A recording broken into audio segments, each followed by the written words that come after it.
Hello all lovely lovely CMA final students, कैसे हो आप लोग। और आज अपन चालू करने वाले अपना part 2 of your CMA final corporate financial reporting का फोर चैप्टर नंबर 4 का जो है आपका index 16 property plant and equipment. ये लेक्चर देखने से पहले आपको जरूर से पुराने सारे के सारे लेक्चर्स देख लेने चाहिए, वरना आपको समझने में थोड़ी दिक्कत होगी। और खासकर पार्ट 1 ऑफ इंडेक्स 16 आपका देखा हो बिल्कुल होना चाहिए, वरना आज सारी चीजें तुम्हारे बाउंसर चली जाएगी। ठीक है, आज सर अपन क्या करने वाले, पहले तो अपन इनिशियल जो अपना इनिशियल मेजरमेंट चल रहा था वो पूरा खत्म करेंगे, उसके बाद में कुछ क्वेश्चंस करेंगे और देन अपन आगे के टॉपिक पे पढ़ेंगे। और सर इनिशियल मेजरमेंट समझना बहुत जरूरी है, ताकि ताकि आप आगे के क्वेश्चंस कर पाओगे। सर आज अपन क्वेश्चंस में क्या करेंगे, आज अपन सारे के सारे लगभग लगभग मॉड्यूल के क्वेश्चंस करने की कोशिश करेंगे, अगर अपने उतने टॉपिक के कंसेप्ट हो जाते हैं तो। उसके अलावा फिर अपन पास्ट ईयर के क्वेश्चंस उठाएंगे। और एमक्यूपीज में लगभग जो तुम्हारे क्वेश्चंस होते हैं वो रिपीटेड क्वेश्चंस होते हैं of your CMA module only. तो उसको इतना देखने की जरूरत नहीं है, पर अगर मेरे को कुछ अलग सा कोई एमक्यूपी में दिखा क्वेश्चन तो मैं उसे कवर कर लूंगा। और उसके अलावा वर्कबुक में तुम्हारे कोई भी इंडेक्स 16 को लेके क्वेश्चन नहीं है, तो वर्कबुक का इंडेक्स 16 के लेके कोई पॉइंट भी नहीं उठता। बाकी अपना पास्ट ईयर एमक्यूपी है वो तो अपन कवर कर लेंगे। उसके अलावा सर बस इतने ही क्वेश्चन करवाओगे उससे काम हो जाएगा? बिल्कुल भी नहीं होगा, क्योंकि तुम्हें क्वेश्चन जब आते हैं तो ये देख के नहीं आता कि तुम्हारे सिलेबस के अंदर कितना कंटेंट कवर्ड है। बस अगर इंडेक्स 16 तुम्हारे अंदर है तो तुम्हें ये मान लिया जाता है कि लगभग लगभग तुम्हें सब पढ़ा है उसका। तो कुछ भी क्वेश्चन तुम्हारे पूछ सकते हैं, इसीलिए अपन कुछ सीए मॉड्यूल के क्वेश्चन भी करेंगे इसके साथ, जो अच्छे अच्छे क्वेश्चन हो गए, जिससे तुम्हारे सारे जो कंसेप्ट अपन पढ़ेंगे वो और ज्यादा स्ट्रांग हो जाए, क्योंकि क्वेश्चन सॉल्व करके ही बात बनती है भाई। ठीक है, यहाँ तक तुम्हें बात समझ में आई? सबसे पहले अपन क्या करेंगे, अभी पार्ट 1 में जो जो पढ़ा था अपन ने वो रिवाइज कर लेंगे। पार्ट 1 का रिवीजन करना जरूरी है, वरना तुम्हें चीजें समझ में कम आएगी। तो सबसे पहले अपन पार्ट 1 का रिवाइज करते हैं। पार्ट 1 में सबसे पहले अपन ने क्या पढ़ा था सर? पीपी क्या होती है। पीपी पढ़ते वक्त अपन ने क्या पढ़ा था सर? पीपी मतलब क्या होता है? Tangible items. टेंजिबल आइटम्स मतलब जिसका कोई फिजिकल सब्सटेंस हो। उसके अलावा सर वो बिजनेस में यूज हो रही है, यूज इन बिजनेस हो रहा है उसका। सर वो बिजनेस में किस तरीके से यूज हो सकती है? सबसे पहले या तो वो प्रोडक्शन में यूज हो सकती है, प्रोडक्शन ऑफ गुड्स। बिल्कुल सर, या तो प्रोड्यूस करने में आपकी मदद कर रही है गुड्स के, या तो आपके सप्लाई में मदद कर रही है। सप्लाई सर किसकी? सप्लाई ऑफ गुड्स की या सर्विसेज की। उसके अलावा या तो आपके वो, एक सेकंड, या तो वो आपके रेंटल टू अदर्स। अगर आपका रेंटल का बिजनेस है, इसमें अपन मैंने एग्जांपल दिया था तुम्हें होटल का, मेरा सपोज करो होटल का बिजनेस है, तो room renting services is my business. तो उसमें जो मेरी बिल्डिंग्स है, जिसमें मेरे होटल मतलब जो होटल बिल्डिंग्स है वो सारी की सारी मेरी क्या हो जाएगी? पीपी, क्योंकि वो मेरे रेंटल बिजनेस को करने में मदद कर रही है। उसके अलावा तुम्हारा इधर जो चौथा चीज जो कवर होती है वो तुम्हारा होता है administrative purpose. Sir administrative purpose में क्या समझा था अपन ने? एडमिनिस्ट्रेटिव पर्पस में ये समझा था कि सर जैसे हम एम्प्लॉयज को देते हैं, एम्प्लॉयज जहाँ पे काम कर रहे हैं, अगर वो बिल्डिंग हमारी है तो सर एम्प्लॉयज इनडायरेक्टली आपके बिजनेस के लिए ही है, बिजनेस में ही मदद कर रहे हैं वो आपको। या तो फिर एम्प्लॉयज जिस असेट्स को यूज कर रहे हैं, जैसे लैपटॉप यूज कर रही है, ये सारे तुम्हारे केस में कंसिडर हो जाएंगे पीपीई में। बट कब होंगे? जब इसका जो एक्सपेक्टेड यूज है, एक्सपेक्टेड यूज है वो क्या है? More than one period. मतलब तुम्हें एक साल से ज्यादा वो यूज होंगे तो ही होंगे। जैसे अपन ने एग्जांपल लिया था सर इलेक्ट्रिसिटी, तो इलेक्ट्रिसिटी भी तो मेरे बिजनेस में यूज होती है। तो इलेक्ट्रिसिटी पे जो मैं खर्चा करता हूँ, क्या मैं उसे पीपी ट्रीट कर लूँ? बिल्कुल भी नहीं, क्योंकि ये रिकरिंग नेचर का खर्चा है, तुम्हें हर साल एक्सपेंड करना पड़ता है। इसका बेनिफिट तुम्हें एक बार पे करने से मोर देन वन पीरियड के लिए नहीं मिलता। बट वही सर मैंने एक एग्जांपल लिया था मेरे कोचिंग इंस्टीट्यूट का। सर कोचिंग इंस्टीट्यूट में आपके पास सर लैपटॉप है, माइक है, कैमरा है, टैबलेट है, ये सारी चीजें मैं यूज करता हूँ रिकॉर्डिंग पर्पज के लिए, ये पेन यूज करता हूँ। तो ये सारी की सारी चीजें मेरे लिए क्या हो जाएगी? पीपी हो जाएगी सर, क्योंकि इससे मेरा जो एक्सपेक्टेड यूज है वो मोर देन वन पीरियड है। ये मेरे को जो है इसका जो खर्चा है वो मैं मोर देन वन पीरियड में कवर करूंगा, क्योंकि इससे जो मेरे को बेनिफिट्स मिलने वाले हैं वो मोर देन वन पीरियड में मिलने वाले हैं, क्योंकि मेरे को इसका जो यूज है वो मोर देन वन पीरियड होगा। Okay sir. उसके अलावा सर अपन ने समझा था कि सर एक और चीज कवर होती है पीपी के अंदर, वो होती है बैरर प्लांट। बैरर प्लांट को समझने से पहले अपन ने समझा था सर एक चीज होती है जिसे बोलते हैं बायोलॉजिकल असेट। सर ये बायोलॉजिकल असेट कहाँ पे कवर्ड है सर? ये इंडेस 41 में कवर्ड है। किसमें कवर्ड है? इंडेस 41 एग्रीकल्चर में। सर इंडेस 41 एग्रीकल्चर क्या बोलता है सर? उसमें बोलता है कि दो चीजें होती है बायोलॉजिकल एसेट के अंदर।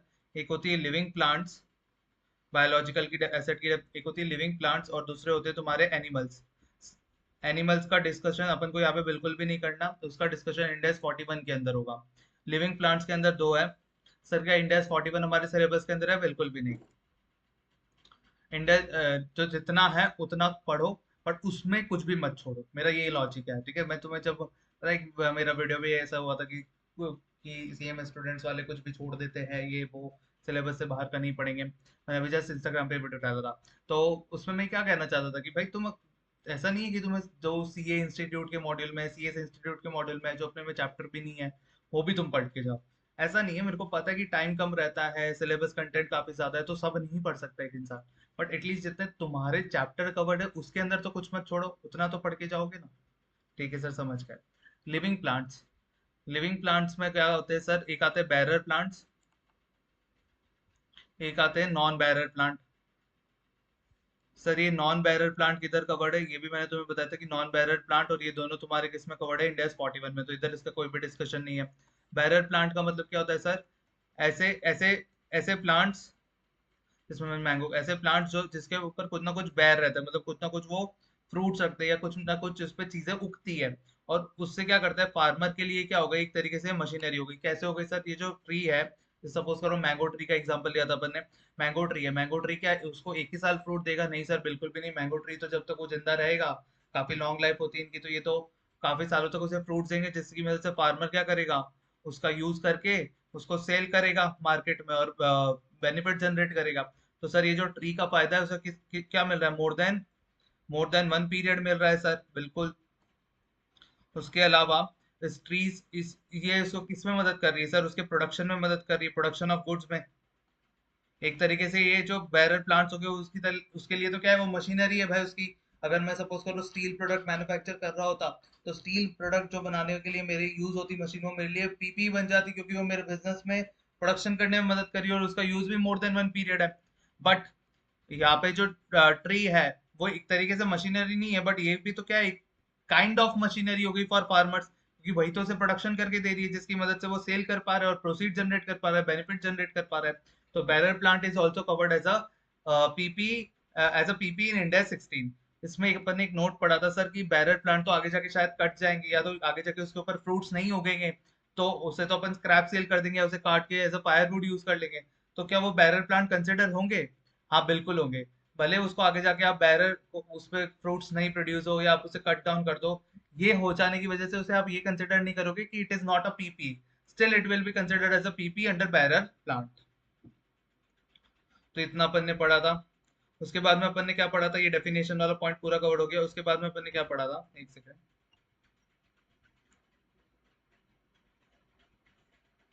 उसके बाद में अपन ने पढ़ा था सर कि रिकॉग्निशन क्राइटेरिया क्या है। रिकॉग्निशन क्राइटेरिया का मतलब क्या हुआ, कब हम अपनी बुक्स में उस पीपी को एज अ असेट दिखा सकते हैं। तो पीपी को आप एसेट कब दिखा सकते हो, जब वो दो कंडीशन सेटिस्फाई करेगी। कौन सी, जब उससे एक्सपेक्टेड बेनिफिट है, क्या है एक्सपेक्टेड, फ्यूचर बेनिफिट्स, उससे फ्यूचर में बेनिफिट्स होंगे। जैसे मैंने मेरी कोचिंग इंस्टीट्यूट का एग्जांपल देते हुए बोला था कि सर आपकी जो AIR1 CMA कोचिंग इंस्टीट्यूट है, उससे उसमें आप जो ये लैपटॉप, माइक, कैमरा, ये सारी चीजें जो मैं यूज कर रहा हूँ, इससे क्या क्यों कर रहा हूँ मैं ये, सर सर्विसेज देने के लिए। कौन सी services sir, teaching services, teaching services देने में मदद कर रहा हूँ। ये टीचिंग सर्विस से मैं क्या करूंगा आगे जाके सर, आप इससे फीस चार्ज करोगे हमसे, और फीस चार्ज करके आप पैसा कमाओगे। तो इससे मेरे को क्या जनरेट हो रहा है, इन सब की मदद से मेरे को क्या जनरेट हो रही है, fees, that is my benefits in business. तो ऐसे होने, एसेट वही क्लासिफाई होगी जो आपको फ्यूचर में क्या जनरेट करके देंगे, benefits. That asset is not providing you any benefit इधर डायरेक्टली और इनडायरेक्टली, तो वो आपके पीपी की तरह एसेट, मतलब आपके एसेट में क्लासिफाई नहीं हो सकते एज अ पीपी। उसके अलावा चल सर क्लासिफाई तो हो जाएंगे सर, बेनिफिट तो देगा, बट सर ये इस ससुरे की प्राइस क्या है सर, वही नहीं हमें पता है। इसको हम कितने अमाउंट पे बुक में रिकॉर्ड करें। तो cost must be measure reliably, cost जो मेजर करोगे वो आप उसकी कॉस्ट निकाल सकते हो रिलायबली, तो ही आपको उसको ऐसे पीपी ट्रीट करना है, अपनी ऐसे ट्रीट करना है अपनी बुक्स ऑफ अकाउंट्स के अंदर। तो सर दो चीजें, दो कंडीशन है कि सबसे पहला आपको उससे फ्यूचर में बेनिफिट्स होने चाहिए, दूसरा उसकी जो कॉस्ट है वो आप रिलायबली क्या कर सकते हो, मेजर कर सकते हो।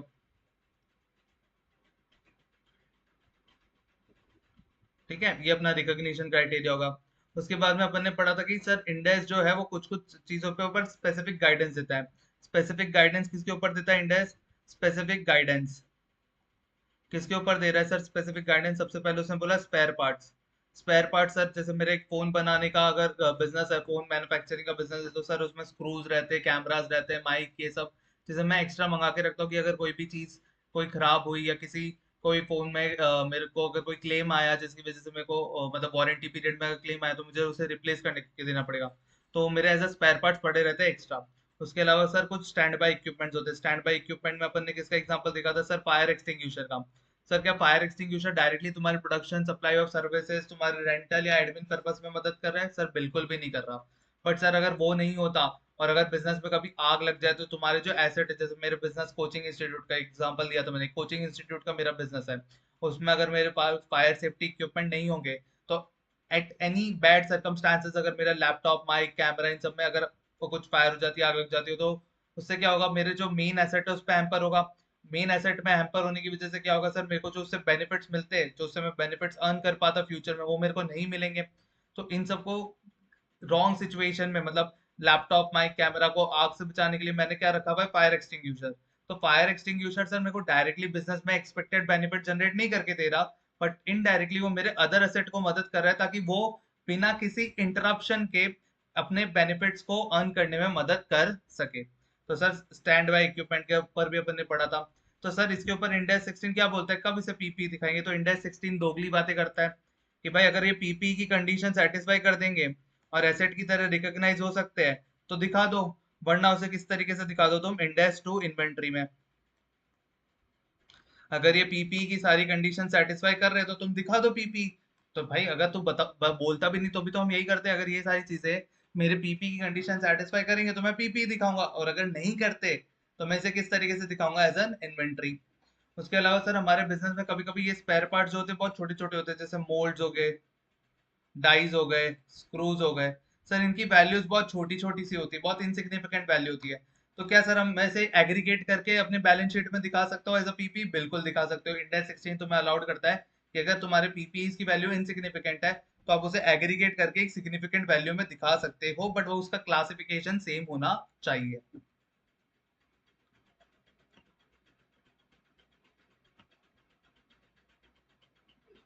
इसके बाद में अपन ने थर्ड थर्ड टॉपिक चालू किया था। थर्ड टॉपिक बहुत इंपॉर्टेंट टॉपिक है क्योंकि उसी से अपन का आज अपन क्वेश्चन भी चालू करेंगे। मेजरमेंट। सर मेजरमेंट में अपन ने सबसे पहले पढ़ रहे थे इनिशियल मेजरमेंट। इनिशियल मेजरमेंट हमेशा सर किस पे होता है? Initial initial measurement. Sir initial measurement किसी भी पीपी को हम किस पे रिकॉर्ड करते हैं सर? उसकी कॉस्ट पे। सर ये कॉस्ट क्या होता है ससुरा? ये ससुरा कॉस्ट होता है सर, अगर आपने परचेज किया है एसेट, किसी एसेट को क्या किया है? परचेज। परचेज ऑफ एसेट है। तो सर हम उसकी कॉस्ट में क्या क्या इंक्लूड करेंगे? सबसे पहले उसकी क्या करेंगे? हम परचेज प्राइस लेंगे। Purchase price. सर अगर हमने इसमें कोई ट्रेड डिस्काउंट लिया होगा तो उसे क्या कर देंगे? हम माइनस कर देंगे ट्रेड डिस्काउंट। सर इसमें अगर कोई ऐसे टैक्सेस होंगे जो रिफंडेबल होंगे, for example sir GST, GST का सर मैं आईटीसी ले लूंगा अपनी आउटपुट लाइबिलिटी के अगेंस्ट में, तो सर क्या उसे भी मेरे को इंक्लूड करना है? बिल्कुल भी नहीं। सर ये जीएसटी जो मैंने पे किया ना, सरकार मुझे इसका रिफंड दे देगी सर, तो क्या मैं इसको इंक्लूड कर सकता हूँ? बिल्कुल भी नहीं। तो रिफंडेबल टैक्सेस भी आपको क्या करने हैं? माइनस करने हैं। सर अगर क्वेश्चन में कुछ नहीं बोला होगा कि रिफंडेबल है कि नॉन रिफंडेबल, तो अपन मानेंगे कि भाई ये रिफंडेबल ही है और मुझे इसका आईटीसी मिल जाएगा। और कहीं पे नॉन रिफंडेबल होगा तो वो स्पेसिफिकली बताएगा कि it is a non refundable tax. तो सर अगर कोई नॉन रिफंडेबल टैक्स हुआ तो वो क्या रहेगा? ऐड ही रहेगा, नॉन रिफंडेबल। उसके अलावा सर और क्या ऐड होगा? उसके अलावा सर ऐड होगा अपना डायरेक्टली एट्रीब्यूटेबल कॉस्ट। सर ये डायरेक्टली एट्रीब्यूटेबल कॉस्ट क्या होता है सर? डायरेक्टली एट्रीब्यूटेबल कॉस्ट मतलब ऐसे खर्चे जो तुमने इनकर किए जिसको जिसकी मदद से पीपी ऐसी अपनी प्रेजेंट लोकेशन पे आ पाई और उसे यूजेबल कंडीशन में ला सके हो तुम। किस में ला सके हो सर? यूजेबल कंडीशन में। जिस तरीके से मैनेजमेंट उसे यूज करना चाहती है उस कंडीशन में लाने तक के जितने भी खर्चे होते हैं वो सारे के सारे क्या हो गए? तुम्हारे डायरेक्टली एट्रीब्यूटेबल कॉस्ट। सर इसका कोई बाइफिकेशन पढ़ा था क्या अपन ने? हाँ बिल्कुल पढ़ा था। सर जैसे हमारे हैंडलिंग के कॉस्ट लग जाते हैं मशीन को लाने के, सर हमारा कुछ डिलीवरी का कॉस्ट लग जाता है सर, वो हो गया। उसके अलावा सर हमने मशीनरी टुकड़ों में आई तो हमने उसे असेंबली करवाई सर। उसके अलावा सर हमारा क्या हो गया? हमने कोई एम्प्लॉय की कॉस्ट इनकर की उस मशीन को रिलेटेड खरीदते वक्त, तो वो हो गया। उसके अलावा सर हमने हमने साइट प्रिपरेशन की कॉस्ट की। सर साइट प्रिपरेशन की क्या होती है सर, कोई मशीन है, वो आपको उसको सेट करने के लिए उसके कुछ लोहे होते होंगे, तो उसको पर्टिकुलर किसी जगह पे आपको खुदवाई करवानी होगी, साइट की लेवलिंग करनी पड़ी होगी, तो सारी चीजें तुम्हारे साइट प्रिपरेशन कॉस्ट में आ जाएंगे। अगर वो नहीं करते तो तुम मशीनरी को उधर प्लांट ही कर पाते नहीं, तो साइट प्रिपरेशन कॉस्ट आ जाएगी। उसके अलावा तुम्हारी अगर ये मशीन को खरीदने के लिए तुमने किसी कंसल्टेंट को हायर किया होगा, वो तुमने सजेशन दिया होगा, अगर वो सजेशन ही नहीं देता तो तुम ये मशीन कभी भी परचेज नहीं कर पाते, तो तुम्हारी प्रोफेशनल फीस ऑफ कंसल्टेंट भी इसमें कवर्ड हो जाएगी। उसके अलावा सर एक बहुत इंपॉर्टेंट चीज पड़ी थी सर, क्या पड़ी थी, cost of testing. Cost of testing में क्या था सर, कि अगर हमने मशीन पूरी प्लांट कर दी, फिर हमने चेक किया कि भाई उससे प्रोडक्शन हो रहा है कि नहीं हो रहा। तो मेरा बिस्किट बनाने का बिजनेस था, मेरा एग्जांपल याद होगा तुम्हें, बिस्किट बनाने का बिजनेस था सर। बिस्किट बनाते वक्त मैंने क्या किया, रॉ मटेरियल डाला, उसमें लेबर कुछ लगाए, और उनने क्या किया, पूरा बिस्किट बना के दिया। तो सर जो कॉस्ट ऑफ टेस्टिंग में मैंने जो रॉ मटेरियल यूज किया, जो मैंने कुछ लेबर का खर्चा किया, वो सारे जो मेरे खर्चे हुए वो भी क्या मेरे इंक्लूड होंगे पीपी के अंदर, बिल्कुल पीपी की कॉस्ट में इंक्लूड होंगे सर। बट जैसे हमने जब ये बिस्किट के पैकेट बनाए, तो सर 100 बिस्किट के पैकेट बने थे, ठीक है, 100 बिस्किट के पैकेट बने थे, 100 बिस्किट के पैकेट को सर हमने 35,000 में बेच दिया सर। तो सर मुझे तो इससे कुछ इनकम भी हो गई। तो क्या सर ये इनकम मैं पीएनएल में रेवेन्यू में दिखा के खत्म करूंगा? बिल्कुल भी नहीं। अगर तुम्हें कॉस्ट टेस्टिंग करते वक्त कुछ प्रोड्यूस हो जाता है और उसे बेच के तुम्हें कुछ इनकम हो जाती है, भले वो कितनी भी इनकम हो, भले तुम्हारे खर्चे से ज्यादा हो या तुम्हारे खर्चे से कम हो, तुम्हारे टेस्टिंग के खर्चे से ज्यादा हो या तुम्हारे टेस्टिंग के खर्चे से कम हो, still you have to deduct that expense from the PP only. मतलब उसको तुम कहीं पे भी पीएनएल में हिट करवा सकते नहीं हो। तुम्हें उस खर्चा जो जो भी आपकी इनकम हुई है, 30,000 की हुई, 5 लाख की हुई, 50 लाख की हुई, जितनी भी इनकम तुम्हारी हुई है टेस्टिंग करते वक्त सर, इसको बार बार क्यों बोल रही हूँ, क्योंकि तुम्हें याद होगा अपन ने कल इसके रिलेटेड एक चीज और पढ़ी थी जो एक्सक्लूजन में कवर थी। हाँ सर याद आ रहा है। तो अगर तुम्हारी जो भी टेस्टिंग करते वक्त अगर कोई भी प्रोड्यूस हुआ और उससे तुम्हें इनकम जनरेट हुई, तो वो कॉस्ट ऑफ असेट में से क्या हो जाएगी, माइनस हो जाएगी। सर इसके बाद में हमने कुछ एक्सक्लूजन पढ़े थे, तो चलो एक्सक्लूजन भी देख लेते हैं अपन फटाफट। सर आप इतना फटाफट फटाफट क्यों बोल रहे हो सर, हमें कुछ समझ नहीं आ रहा सर। अरे गधो मेरे प्यारे बच्चों, मैं तो रिवाइज करवा रहा हूँ ना। ये रिवीजन किसका है सर, पार्ट वन का है। अगर पार्ट वन ही नहीं देखा तो कैसे समझ आएगा तुम्हें सब। तो please go and watch part one and then come to this lecture only, ठीक है। सर एक्सक्लूजन में क्या पढ़ा था सर, हमने नरेंद्र मोदी जी को बुलाया सर उद्घाटन करने के लिए। तो सर क्या नरेंद्र मोदी जी को बुलाने के जो खर्चे हुए वो भी हम हमारी पीपी की कॉस्ट में डालेंगे? जी बताओ सर, क्या वो पीपी को यूज करने के लिए, स्टेट में लाने के लिए वो रिलेटेड खर्चा था? क्या अगर सर वो इनॉग्रेशन नहीं करवाता तो मैं क्या अपनी पीपी को यूज नहीं कर पाता, मशीन को यूज नहीं कर पाता? सर बिल्कुल कर पाते आप। तो वो खर्चा एक्सक्लूड हो जाएगा, उस खर्चे को आपको कभी भी कॉस्ट में इंक्लूड नहीं करना। सेकंड चीज, एडवर्टीजिंग एडवर्टाइजिंग करी सर, हमने बिजनेस की एडवर्टाइजिंग करी, नया नया बिजनेस खोला हंस बिस्किट लिमिटेड। तो हंस बिस्किट लिमिटेड की हमने बहुत एडवर्टाइजिंग करी सर। सीएमए बिस्किट लिमिटेड, इस पे सीएमए लिखा हुआ आता है सर। तो ऐसे बिस्किट्स की हमने बहुत एडवर्टाइजिंग करी। तो सर क्या वो खर्चा भी डाल देंगे हम? बिल्कुल भी नहीं।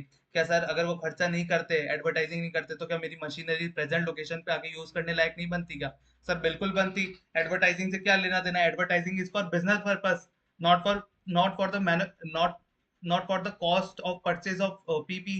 तो सर एडवर्टाइजिंग कॉस्ट भी नहीं आएगा। उसके बाद में सर हमने पढ़ा था ट्रेनिंग कॉस्ट। ट्रेनिंग कॉस्ट क्या होता है सर, वो मशीन को यूज करने के लिए हमें मेरे को एम्प्लॉय को ट्रेनिंग देनी पड़ी सर। सर टेक्नोलॉजी सिखानी पड़ी सर, वो किस तरीके से उस मशीन को यूज करते हैं। तो सर क्या वो खर्चा हमारे पीपी के अंदर आएगा? बिल्कुल भी नहीं आएगा। उसके बाद में आता है कोई भी तुमने किसी और का खर्चा उसको अलोकेट किया, कोई भी ओवरहेड अलोकेशन किया है, वो भी नहीं आएगा। सर कोई हमारे बिजनेस नया चालू किया है, तो सर हमें लॉसेस होंगे, तो क्या वो लॉस का वो लॉसेस भी मैं क्या सर पीपी की कॉस्ट में जोड़ दूं? बिल्कुल भी नहीं। सर मेरा बिजनेस नया खुला ना, तो जहाँ पे मैंने प्लांट लगाया वहां पे अब मेरे को रीलोकेट करना पड़ रहा है, तो सर क्या रीलोकेशन का खर्चा भी मैं अपनी पीपी में जोड़ दूंगा? सर बिल्कुल भी नहीं। तो कॉस्ट ऑफ पीपी का पार्ट ये भी नहीं बनेगा। उसके अलावा सर मुझे कैश डिस्काउंट मिला है, ट्रेड डिस्काउंट अगर मिलेगा तो वो माइनस होगा। सर अगर कैश डिस्काउंट मिला है, तो cash discount is just for payment purpose. अगर आपने जल्दी पैसा दे दिया तो मैं आपको इतना डिस्काउंट दे दूंगा। तो जो भी पेमेंट पर्पस के रिलेटेड डिस्काउंट होते हैं ना, वो कभी भी पीपी की कॉस्ट में से माइनस नहीं होते। ये सीधा तुम्हारे पीएनएल में जाके क्या हो जाएंगे, क्रेडिट हो जाएंगे एज अ डिस्काउंट रिसीव्ड।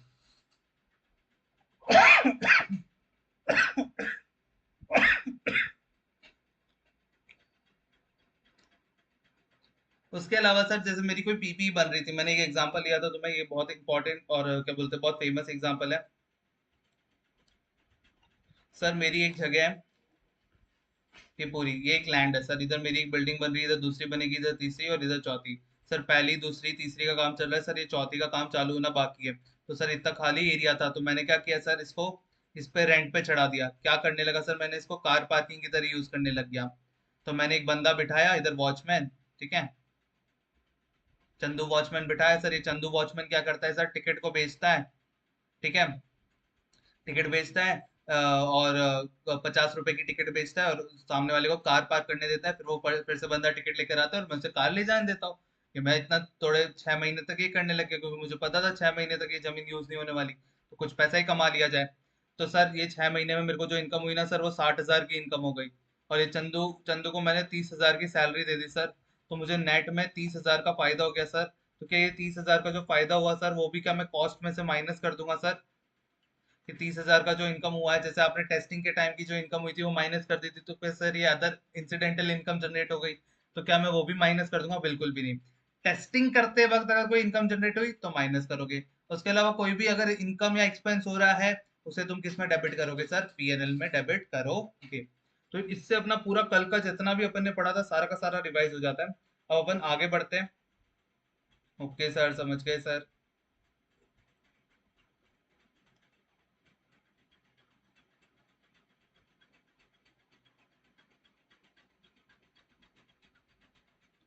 इसके बाद में तुम्हारा दूसरा जो पार्ट आता है वो आता है सेल्फ कंस्ट्रक्टेड एसेट। सर हमने एसेट खरीदा नहीं, हमने एसेट खुद बनाया, जैसे मैं बिल्डिंग खुद बना रहा हूँ सर।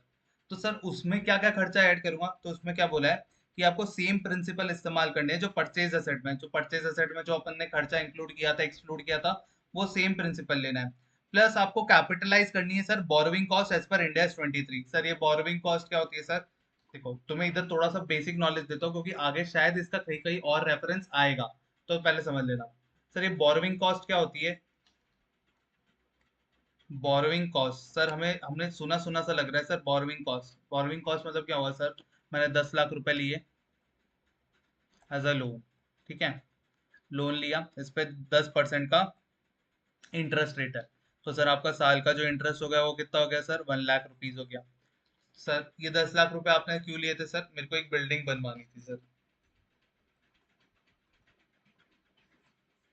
तो सर ये बिल्डिंग बनानी थी, तभी आपने ये 10 लाख रुपए लोन में लिए। तो सर अगर ये बिल्डिंग बनती ही नहीं, तो ये 10 लाख रुपए भी मैं नहीं लेता।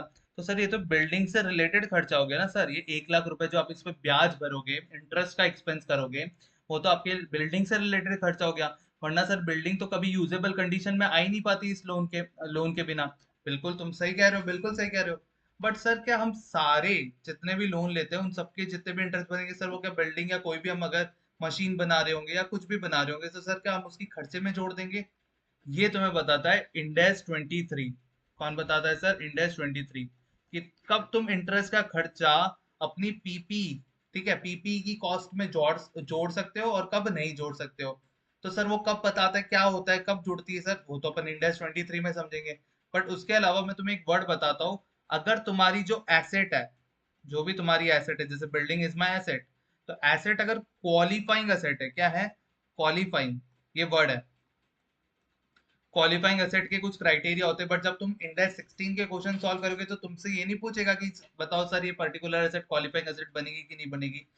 तो अगर कहीं पे क्वेश्चन में लिख के आ गए कि सर ये क्वालिफाइंग एसेट है, क्वालिफाइंग एसेट के ऊपर जितना भी तुमने लोन लिया और उस पर तुमने जो भी ब्याज भरा, वो उसकी कॉस्ट में, उस बिल्डिंग की कॉस्ट में या उस एसेट की कॉस्ट में क्या हो जाएगा?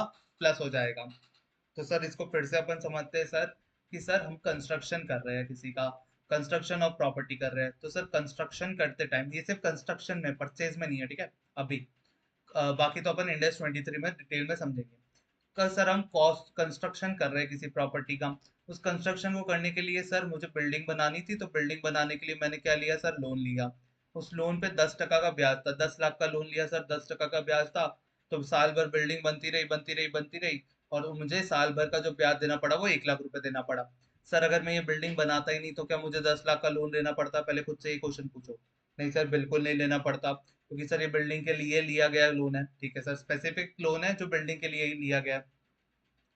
अब इसका सर जो 1 लाख का ब्याज का खर्चा है सर, उसका क्या करेंगे सर? क्या हम उसे पीएनएल में डेबिट करेंगे या इस बिल्डिंग की कॉस्ट में ऐड कर देंगे? क्योंकि अपन ने पढ़ा sir cost which is attributable, directly attributable to an asset, तो ही वो कॉस्ट उसकी इंक्लूड होती है। तो सर ये 1 लाख का खर्चा तो डायरेक्टली एट्रीब्यूटेबल दिख रहा है सर हमें, क्योंकि 10 लाख का लोन ही उसकी वजह से है बिल्डिंग। अगर बिल्डिंग हम बनाते ही नहीं, बिल्डिंग को हमें बनाना ही नहीं होता सर, तो वो 10 लाख का लोन ही नहीं लेते हम। तो सर ये जो 1 लाख का खर्चा हुआ है हमारा, वो 1 लाख का खर्चा क्या हम बिल्डिंग की कॉस्ट में ऐड कर सकते हैं कि नहीं कर सकते? ये तुम्हें कौन बताएगा? वो तुम्हें बताएगा end S 23 borrowing cost. End S 23 borrowing cost ये बोलता है कि अगर तुम्हारी कोई भी एसेट अगर क्वालिफाइंग एसेट है, तो अगर क्वालिफाइंग एसेट हुई तो उसके ऊपर उससे उसके लिए लिया गया लोन पे जितना भी अगर आप ब्याज भरते हो, एक शॉर्ट में बता रहा हूँ, डिटेल में अपन इंडेक्स 23 में ही समझेंगे उसको, तुम्हारी सिलेबस के अंदर भी है वो और इम्पोर्टेंट इंडेक्स है। तो क्वालिफाइंग एसेट के ऊपर तुम जितना भी ब्याज का खर्चा करोगे, उस क्वालिफाइंग एसेट की कॉस्ट में क्या हो जाएगा, वो इंक्लूड हो जाएगा टू द पीरियड जब तक वो क्वालिफाइंग एसेट बनी नहीं है, रेडी टू यूज अवेलेबल नहीं हुई है तब तक का। उसके बाद में भी शायद तुम्हारा लोन चल सकता है, तो उसके ऊपर जो ब्याज लगेगा वो नहीं आएगा। पर जब तक उस पीरियड, जब तक वो यूज हो बन रही है तुम्हारी एसेट, तब तक का सारा ब्याज किस में जाएगा सर? बिल्डिंग की कॉस्ट में या एसेट की कॉस्ट में जाएगा। बिल्डिंग इज एन एग्जांपल, मैंने जो तुम्हें बोला था। समझ में आया तुम्हें? कि सर बिल्कुल समझ में आ गया। तो सेल्फ कंस्ट्रक्टेड एसेट के टाइम पे भी सर हम क्या करेंगे, हम सारे वही प्रिंसिपल इस्तेमाल करेंगे जो हमने परचेज के टाइम पे इस्तेमाल किए थे। बट सर इसमें हमने एक नई चीज जानी, इंडेक्स 23 बोरोविंग कॉस्ट को लेके। ठीक है।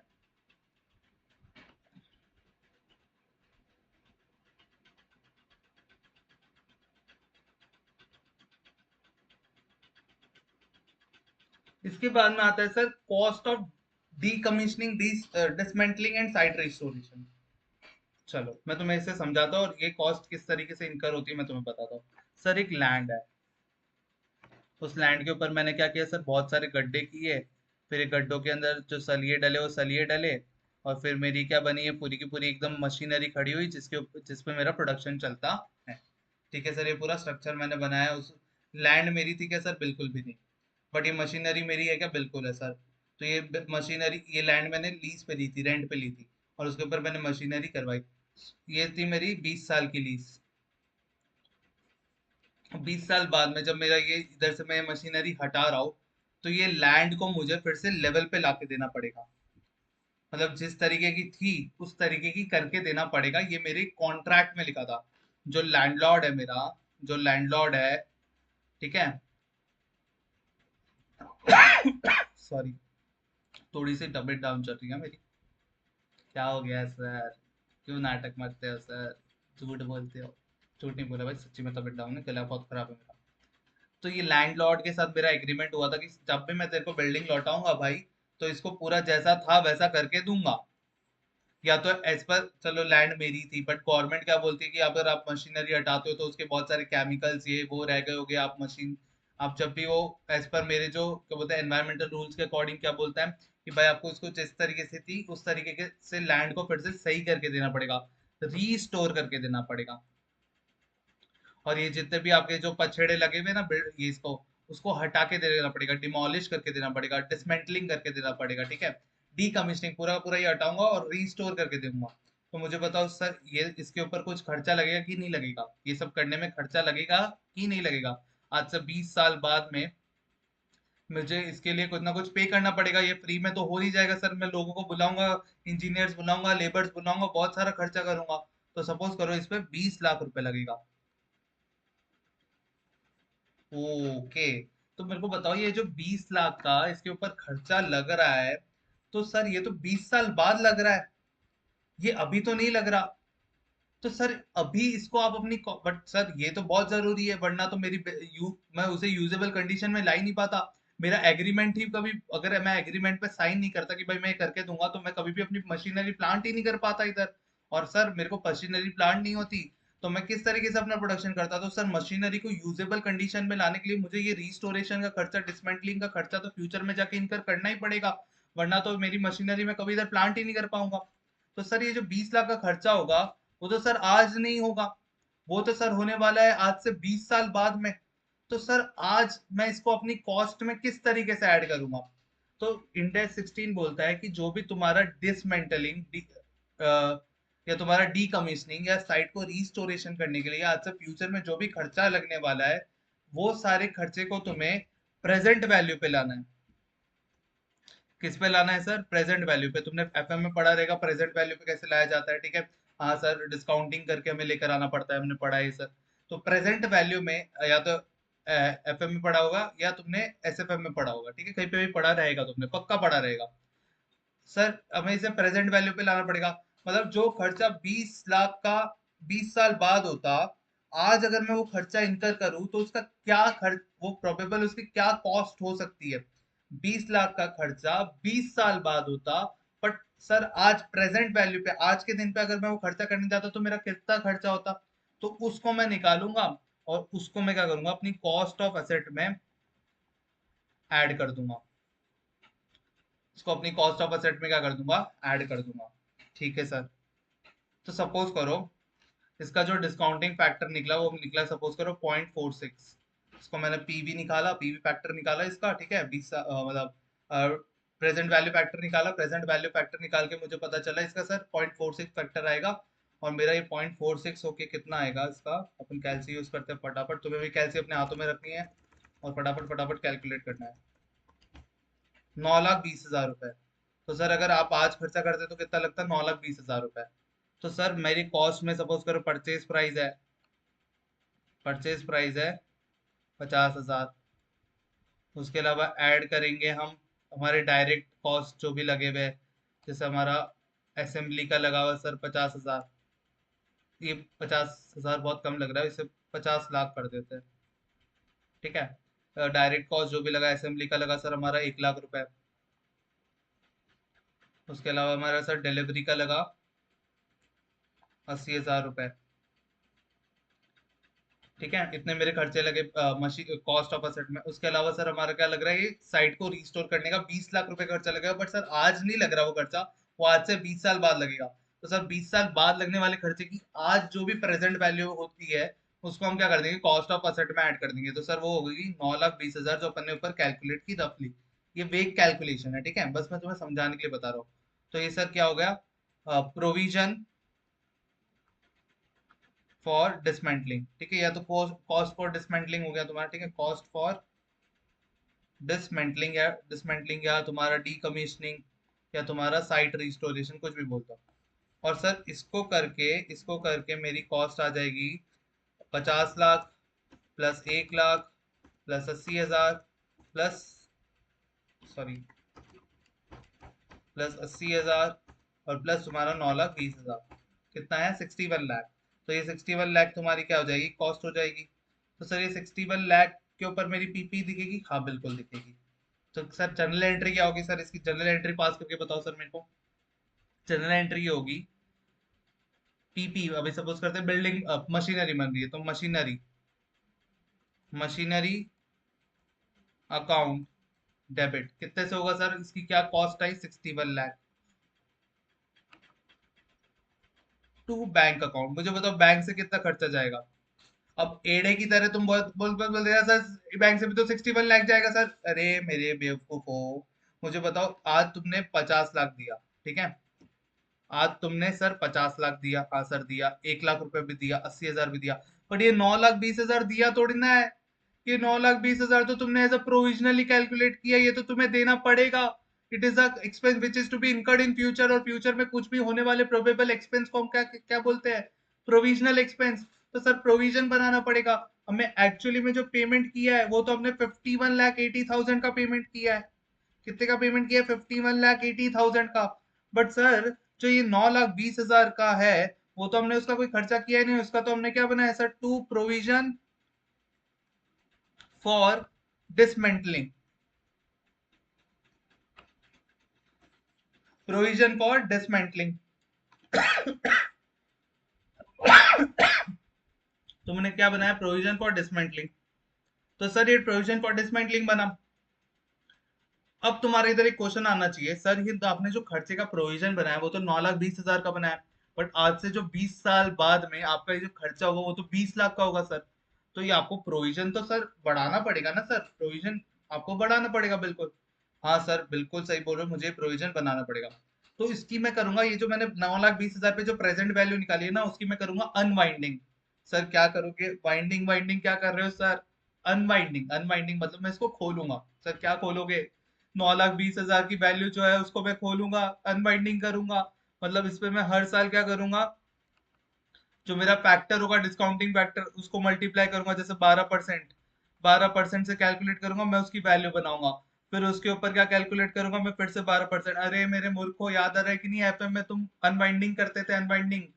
ठीक है, प्रेजेंट वैल्यू से फिर से मैं फ्यूचर वैल्यू पे लेके जा रहा हूँ। तो सर प्रेजेंट वैल्यू से फ्यूचर वैल्यू पे कैसे लेकर आओगे? फ्यूचर वैल्यू को प्रेजेंट में कैसे लेकर आए थे सर? डिस्काउंट करके।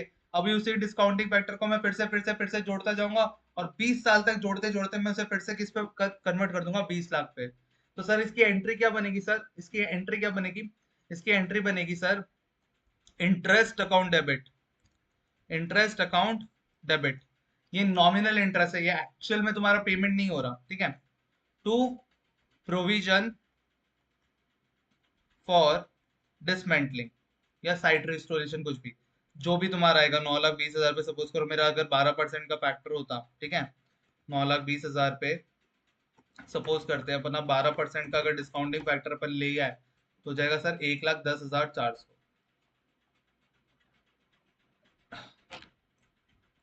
फिर सर ये इंटरेस्ट किधर चले जाएगा? पीएनएल में चले जाएगा, तो PNL account debit to interest.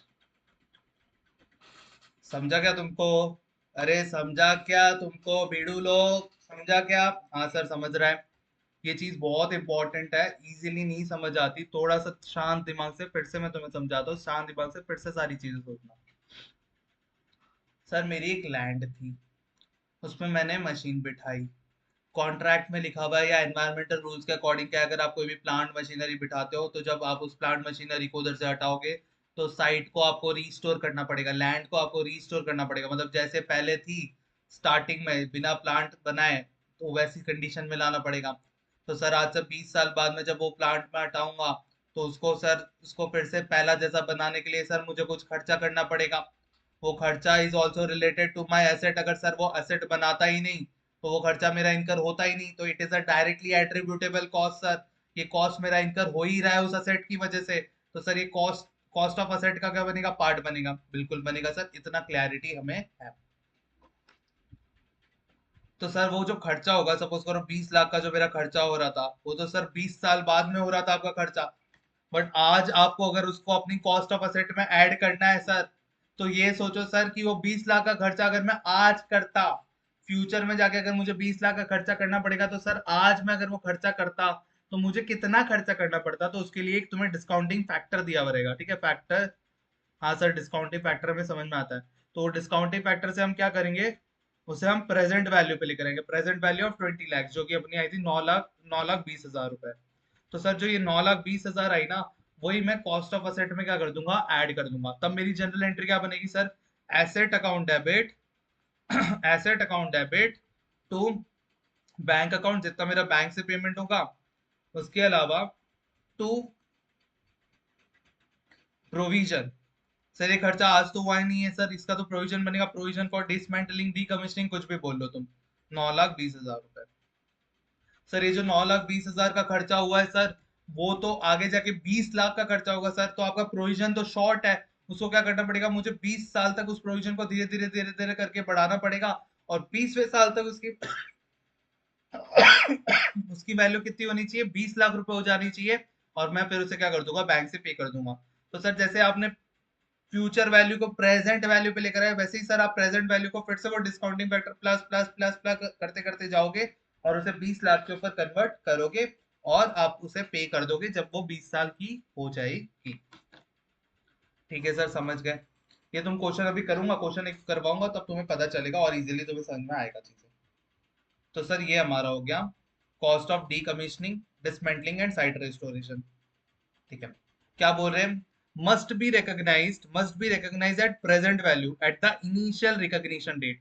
जब तुम इनिशियल रिकॉग्निशन करोगे कोई भी असेट को, कॉस्ट पे अपन इनिशियल रिकॉग्निशन करेंगे, तो इस कॉस्ट को अपन को ऐड करना है।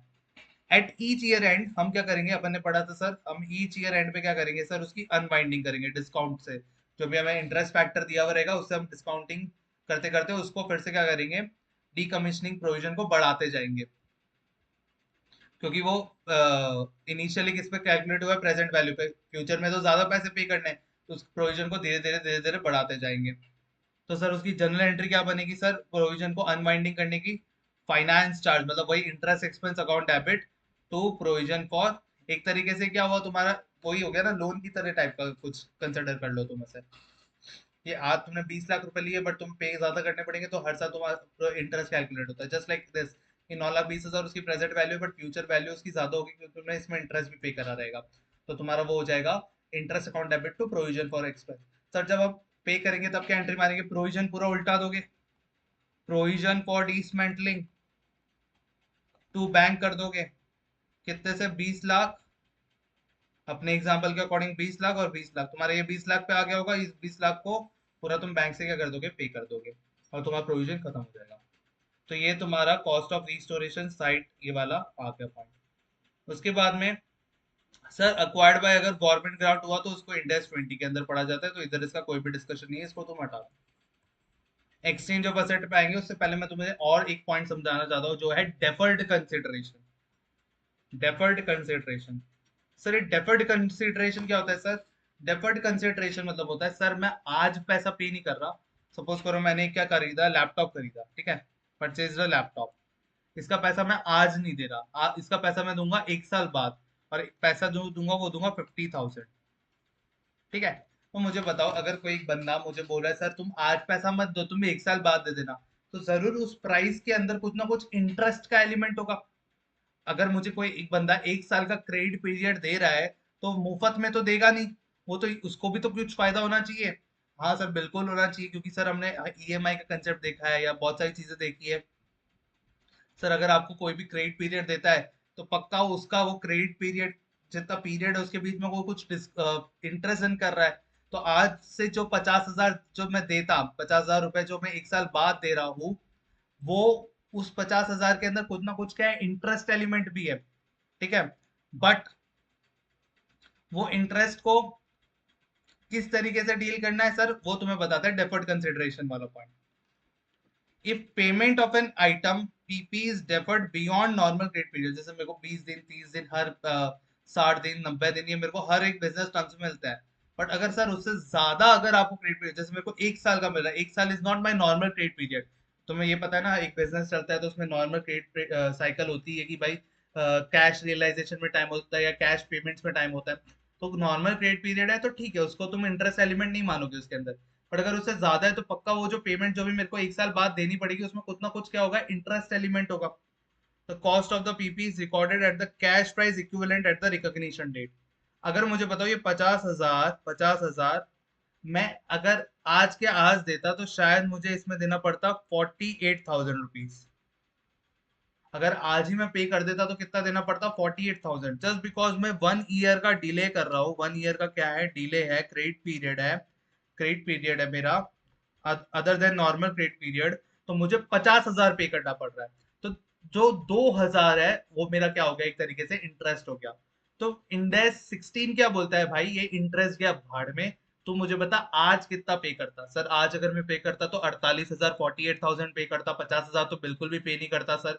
तो 48,000 is recorded eight in the cost of PP, वो कॉस्ट ऑफ पीपी का पार्ट बनेगा। जो कैश इक्विवेलेंट और टोटल पेमेंट का डिफरेंस है वो इंटरेस्ट एक्सपेंस है ओवर द क्रेडिट पीरियड, उसे तुम उसे तुम कॉस्ट ऑफ असेट में इंक्लूड नहीं कर सकते। तभी इंक्लूड कर पाओगे जब उसे बोरोइंग कॉस्ट अलाउड करेगा, इंडेक्स 23 अलाउड करेगा। तो सर अगर बेसिकली अगर हम डेफर्ड कंसिडरेशन वाले पॉइंट पे आए, तो डेफर्ड कंसिडरेशन वाला पॉइंट क्या था सर, अगर मैंने सपोज करो लैपटॉप परचेज किया टीचिंग के लिए, और इसका जो मैंने क्रेडिट पीरियड नॉर्मल होता है वो 60 डेज होता है, बट मैंने 1 ईयर का लिया कि भाई मैं तेको 1 साल बाद पेमेंट करूंगा, तो मुझे 1 साल बाद में कितना पेमेंट करना है सर, 50,000। बट अगर सर मैं उसे 60 दिन के अंदर पेमेंट कर देता, तो मेरे को सर 48,000 ही पे करना पड़ता। कितना पे करना पड़ता, 48,000 ही।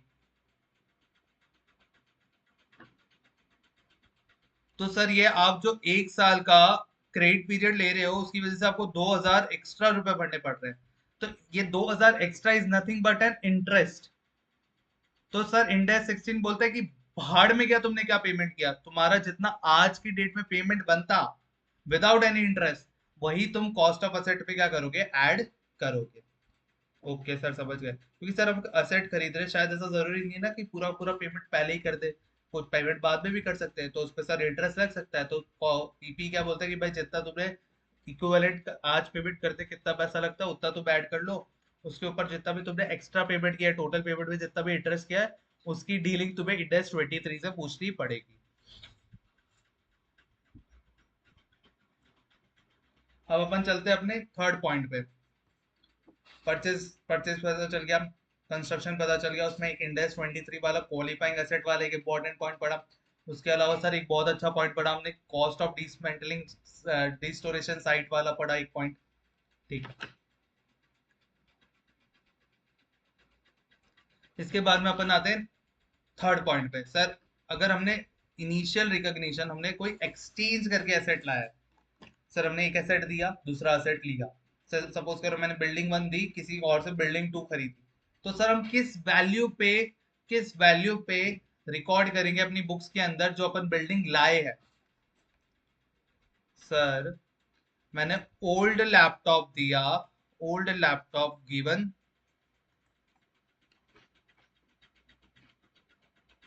In exchange of new laptop.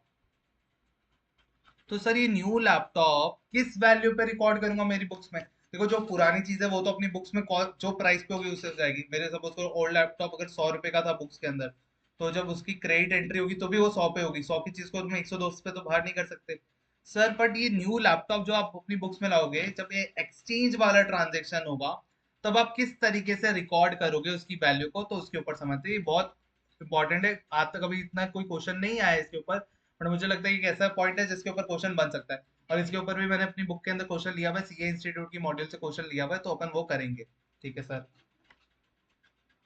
If an asset is acquired by way of exchange, मतलब आपने खरीदा नहीं है डायरेक्टली, इसके लिए कुछ पे नहीं किया, अपने एक एसेट दिया दूसरा एसेट लिया, the initial measure depends upon the commercial substance.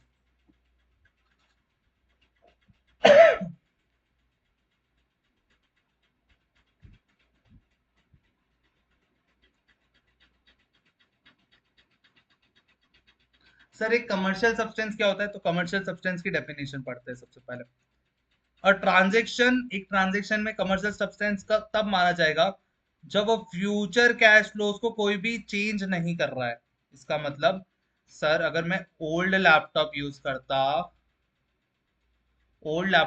करता तो उससे जो मेरे को बेनिफिट्स होते, और अब मैंने जो न्यू लैपटॉप ले रहा हूँ उससे भी जो मेरे को बेनिफिट्स है, वो दोनों सर सेम है।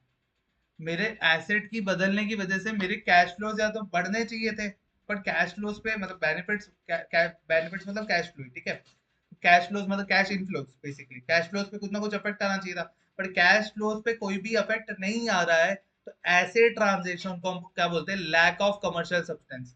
तो दो तरीके से बाइफिकेशन होता है। अगर आपका transaction lack of commercial substance है, मतलब आपकी कैश फ्लो पे कोई इम्पैक्ट नहीं आ रहा, तो आप किस तरीके से एसेट को रिकॉर्ड करोगे। और अगर आपकी कमर्शियल सब्सटेंस एग्जिस्ट करता है, तो आप किस तरीके से रिकॉर्ड करोगे, तो उसके ऊपर बात करते हैं। Scenario 1, transaction does not lack commercial substance. Transaction में कोई भी कमर्शियल सब्सटेंस, मतलब ट्रांजेक्शन में कमर्शियल सब्सटेंस है, हैज कमर्शियल सब्सटेंस। तो सर हम किस तरीके से करेंगे।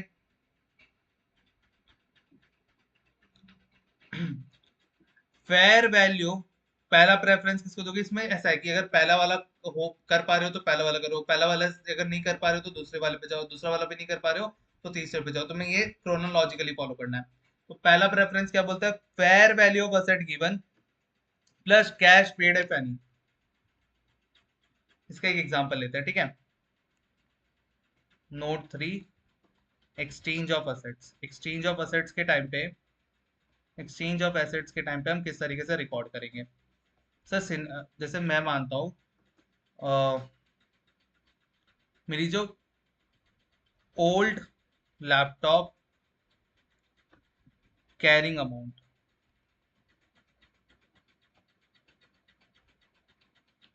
वो है 100 रुपए की।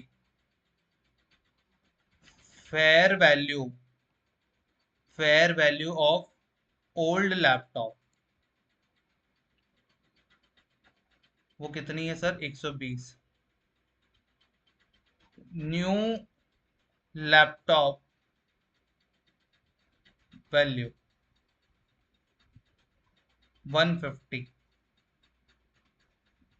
Cash given 30। ठीक है, कैश गिवन कितना है मेरा? 30। न्यू लैपटॉप की वैल्यू कितनी है मेरी? 150। Fair value of old laptop कितनी? 120। और ओल्ड लैपटॉप की मेरी बुक्स में क्या कैरिंग अमाउंट है? 100। तो सिनेरियो वन क्या बोलता है? सिनेरियो वन बोलता है कि आपको जो न्यू लैपटॉप है उसकी वैल्यू कितनी दिखानी है? न्यू लैपटॉप की वैल्यू कितनी हो जाएगी? Fair value, fair value of old laptop, मतलब जो आपने लैपटॉप दिया, प्लस अगर आपने कोई कैश पे किया इफ एनी। तो सर मैंने यहाँ पे फेयर वैल्यू मेरी ओल्ड लैपटॉप की कितनी है सर? 120। और सर मैंने कैश भी पे किया 30, तो मेरी वैल्यू कितनी हो जाएगी सर? 150। तो सर मेरी न्यू लैपटॉप को जब मैं रिकॉर्ड करूंगा तो कितने पे रिकॉर्ड करूंगा सर? 150 पे।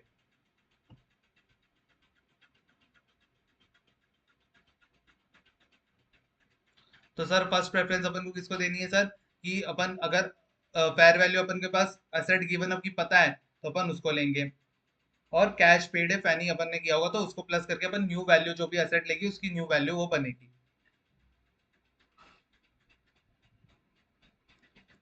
सेकंड प्रेफरेंस किसको देंगे? सेकंड प्रेफरेंस वो देंगे sir fair value of asset acquired, fair value of asset acquired scenario two, scenario two. Suppose करो मेरे पास ये वैल्यू नहीं है, ये वैल्यू मेरे पास नहीं है, मार्केट में अवेलेबल नहीं है मेरे पास, नॉट अवेलेबल। तब हम क्या करेंगे सर? तो सेकंड सिनेरियो बोलता है जो भी एसेट आपने अक्वायर किया, लिया है, उसकी फेयर वैल्यू ले लो। तो न्यू लैपटॉप की वैल्यू में क्या लूंगा? न्यू लैपटॉप की वैल्यू जो अपनी बुक्स में लूंगा वो लूंगा fair value, fair value of asset acquire. तो fair value sir asset acquire की कितनी हो जाएगी सर? Fair value of asset acquire कितनी है मेरी? इधर न्यू एसेट की वैल्यू कितनी है सर? न्यू लैपटॉप की वैल्यू, फेयर वैल्यू समझता हूँ वैसे तो 150 है। तो सर मैं 150 में क्या कर लूंगा? इसको रिकॉर्ड कर लूंगा। थर्ड पॉइंट ये बोलता है कि अगर आपके पास फेयर, पहले पॉइंट में क्या था सर? एसेट जो दिया उसकी फेयर वैल्यू प्लस कैश जो भी दिया। सेकंड पॉइंट में क्या था सर? जो भी आपने न्यू एसेट एक्वायर किया है वो उसकी फेयर वैल्यू ले लो। बट सर अगर अपने पास पहले एसेट की, पुराने एसेट की और नए एसेट की भी फेयर वैल्यू नहीं है तो सर अब तब हम कैसे तरीके से रिकॉर्ड करेंगे सर? तो अपन क्या करेंगे? कैरिंग अमाउंट जो अपने एसेट की जो बुक्स में कैरिंग अमाउंट थी वो, प्लस अगर आपने ऊपर से कोई भी कैश वैश दिया रहेगा वो, कैश मीन बैंक, जो जो भी पेमेंट किया रहेगा तुमने वो। तो सर सिनेरियो थ्री में हमारे न्यू लैपटॉप की वैल्यू क्या आएगी sir? Carrying amount of asset given up, मतलब जो एसेट तुमने दिया, प्लस अगर तुमने कैश पे किया, कैश पेड इफ एनी, अगर कोई और पेमेंट किया है तो सर अगर सपोज करो इन प्रेजेंट एग्जांपल अगर मेरे पास ये भी, ये जो फेयर, इसकी जो फेयर वैल्यू वो भी मेरे पास अवेलेबल नहीं होती, नॉट अवेलेबल, तो सर मैं कितने पे रिकॉर्ड करता? इसको कितने पे रिकॉर्ड करता? 100 उसकी कैरिंग अमाउंट थी, प्लस मैंने 30 का कैश दिया, तो मैं इसे 130 पे क्या कर देता? रिकॉर्ड कर देता। तो मेरी न्यू लैपटॉप की वैल्यू क्या आ जाती सर? 130। तो कमर्शियल सब्सटेंस, अगर आपके बिजनेस के अंदर कमर्शियल सब्सटेंस, आपके ट्रांजेक्शन के अंदर, एक्सचेंज ऑफ एसेट्स के अंदर कमर्शियल सब्सटेंस एग्जिस्ट करता है तो आपके पास तीन तरीके हैं। सबसे पहले fair value of asset given up plus cash paid if any, उसको ले लो। अगर वो fair value of asset given up नहीं है तो आपके पास fair value of asset acquired है, तो सिर्फ उसी को लेके आप निकाल लो अपनी न्यू असेट की वैल्यू कॉस्ट, जिसपे आप उसे बुक्स में रिकॉर्ड करोगे। सर हमारे पास न्यू असेट की फेयर वैल्यू भी नहीं है सर, तो हम किस पे रिकॉर्ड करेंगे? तो जो भी अपन आपने एसेट अपनी बुक से दिया है, कैरिंग अमाउंट जो भी उसकी होगी वो, प्लस अगर अगर आपने ऊपर से कुछ और पे किया है तो वो मिला के आपके cost of new asset new laptop मेरे एग्जांपल के अकॉर्डिंग वो आपकी हो जाएगी। अगर आपके ट्रांजेक्शन अंदर कमर्शियल सब्सटेंस है, कमर्शियल सब्सटेंस क्या होता है सर? कमर्शियल सब्सटेंस मतलब जिसकी वजह से आपके कैश फ्लोज इम्पैक्ट हो रहे हैं।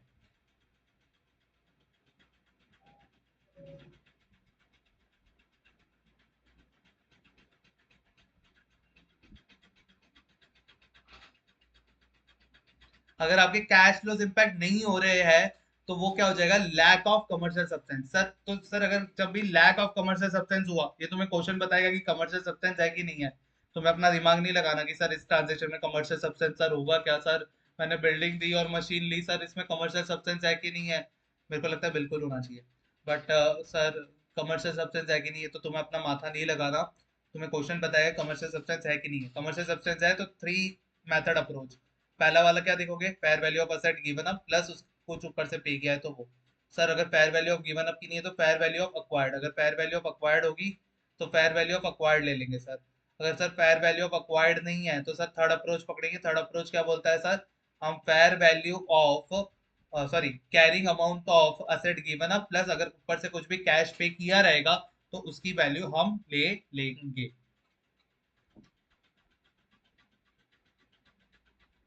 सर अगर लैक ऑफ कमर्शियल सब्सटेंस है तो सिर्फ इसमें एक ही प्रेफरेंस दी जाती है, जो भी आपने कैरिंग अमाउंट दिया है और कैश पे किया, मतलब सिनेरियो 3 जो है, सिनेरियो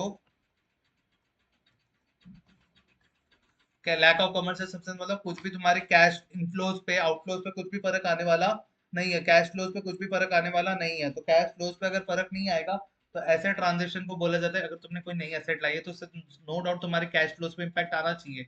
पर अगर तुमने ऐसा टाइप का कोई ट्रांजेक्शन सेट किया है just because of bookish transaction set किया, आपने कोई रिलेटेड एंटिटी से सेट किया है, तो बुक्स इन्फ्लेट ना बने, बुक्स करेक्ट बने, इसलिए इंडेक्स क्या बोलता है कि भाई अगर तुम्हारा लैक ऑफ कमर्शियल सब्सटेंस है तो तुम भाई सिर्फ एसेट जो आपने दिया है उसी वैल्यू पे प्लस अगर ऊपर से कुछ पे किया रहेगा तो वो उतना अमाउंट आप अपनी बुक्स में एज अ न्यू कॉस्ट दिखा सकते हो, उसके अलावा कुछ भी नहीं।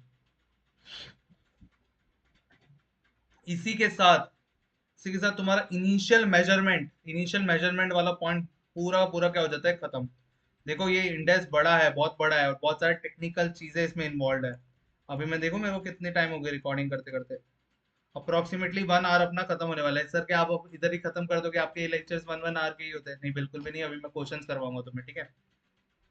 इसके बाद में अपने को सब्सिक्वेंट मेजरमेंट पढ़ना है। सब्सिक्वेंट मेजरमेंट के बाद में अपन को रिवैल्यूएशन पढ़ना है। रिवैल्यूएशन के बाद में component accounting, subsequent cost incurred हुआ तो क्या होगा, लैंड बिल्डिंग डेप्रिसिएशन, ठीक है? फिर रेसिडुअल वैल्यू, बाकी सारे पॉइंट तो बहुत छोटे छोटे से है। बट मेन अपने सब्सिक्वेंट मेजरमेंट रिवैल्यूएशन इन सबको लेके पॉइंट बाकी है अभी।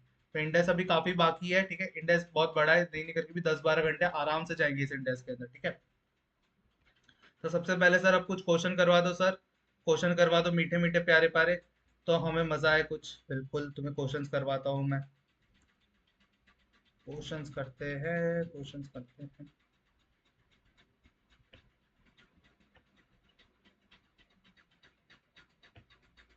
चलो सर, एक कौन से क्वेश्चन है सर? अभी अपन ने मैंने जो पीडीएफ जो निकाल रखा है मेरे वन नोट के अंदर, ये जो तुम्हारे क्वेश्चन है सर, सीधा इलस्ट्रेशन 4 है सर यहाँ पे। देखो अभी तक पूरी तरीके से डिजाइन नहीं हुआ है, ठीक है? इसके ऊपर सीरीज आ जाएगी, तुम चिंता मत करो। तुम्हें जब मैं डिस्क्रिप्शन में ये प्रोवाइड करूंगा तो ये पूरे फुल फ्लेज ही प्रोवाइड करूंगा, इसलिए मैंने अभी तक प्रोवाइड नहीं किया। नोट्स पूरे तैयार है, कंसेप्ट नोट्स वो मैं आज की दे दूंगा वीडियो में। कल के वीडियो में शायद मैं डालना रह गया था, तो आज के वीडियो की डिस्क्रिप्शन लिंक में तुम्हें ये मिल जाएंगे। ओके सर, समझ में आ गया। अब इसके बाद में अपन ये जो क्वेश्चन है सर, ये इलस्ट्रेशन 4 5 6 ये तुम्हारी बुक्स के ही क्वेश्चन है, ठीक है? मैंने तो सिर्फ इसको एक्सट्रैक्ट कर लिया एक न्यू पीडीएफ में, और कुछ मैंने ज्यादा मेहनत नहीं करी है इसमें, क्वेश्चन बनाया नहीं है मैंने कुछ से कुछ। और मेरे को लगता है बनाने की जरूरत भी नहीं है, मैं तुम्हें इतने क्वेश्चन करवा दूंगा कि सेल्फ सफिशिएंट रहे कि मैं तुम्हें क्वेश्चन बना बना के करवाऊं। अपने एग्जाम्पल्स लेता लेता रहूंगा साथ में, जैसे मैंने आज भी लिया, कल भी लिया, हर बार लेता रहता हूँ अपने एग्जाम्पल्स, वो चलते रहेंगे। क्वेश्चंस की कोई कमी अपने पास है नहीं। ये सर ये अपना कौन, ये जो टॉपिक है कौन से टॉपिक से रिलेटेड क्वेश्चन अपना? एक second.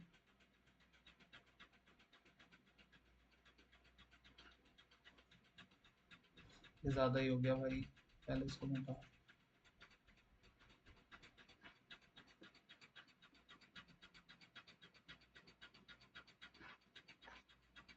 Initial measurement, initial measurement पे ये क्वेश्चन है तुम्हारा इलस्ट्रेशन 4। तो चलो इलस्ट्रेशन 4 करते हैं, अपना पहला क्वेश्चन है इस चैप्टर का। आगाज करते हैं अपने क्वेश्चनों का, ठीक है। क्वेश्चन ध्यान से पढ़ना, शायद मुझसे भी कभी कभी पढ़ते वक्त गलती हो सकती है, कोई स्टेप पे गलत ले जाओ, ठीक है। ह्यूमन एरर हो सकते हैं, पहली बार पढ़ा रहा हूँ, भाई को माफ करते हुए चलना। बट कोशिश पूरी एकदम दिल से कोशिश है कि जितना भी मेरे पास ज्ञान है वो सारा का सारा डिलीवर कर दूँ। पहला बैच हमेशा सबसे स्पेशल बैच होता है किसी भी इंसान का, तो ये मेरा पहला बैच है, it is very special batch for me. कितने लोग देख रहे हैं नहीं देख रहे मुझे नहीं पता है। तुम शायद अब तुम्हें अगर देखने लग गए हो और तुम्हें पसंद आ रहे हैं वीडियोस, तो प्लीज़ वीडियोस को लाइक करना, कमेंट करना, सब्सक्राइब करना चैनल को, और सबको शेयर करना जिनको भी इन वीडियोस की ज़रूरत है। Whether you are a CMA student, और क्या पता ये सीए स्टूडेंट्स को भी हेल्प कर जाए वीडियोस, तो सीए स्टूडेंट्स को भी बिल्कुल शेयर करना। क्योंकि तुम्हें पता ही है सी सीएमए का सिलेबस भी सेम है, ऑलमोस्ट सेम है। स्टेबल उनके भी क्वेश्चन सॉल्व कर पाते हैं, और उनके क्वेश्चन भी अपने एग्जाम में आ जाते हैं। ठीक है सर, अब पढ़ते हैं। सबसे पहला क्वेश्चन क्या बोल रहा है। X limited setups a plant at the purchase price of 5 lakh plus GST.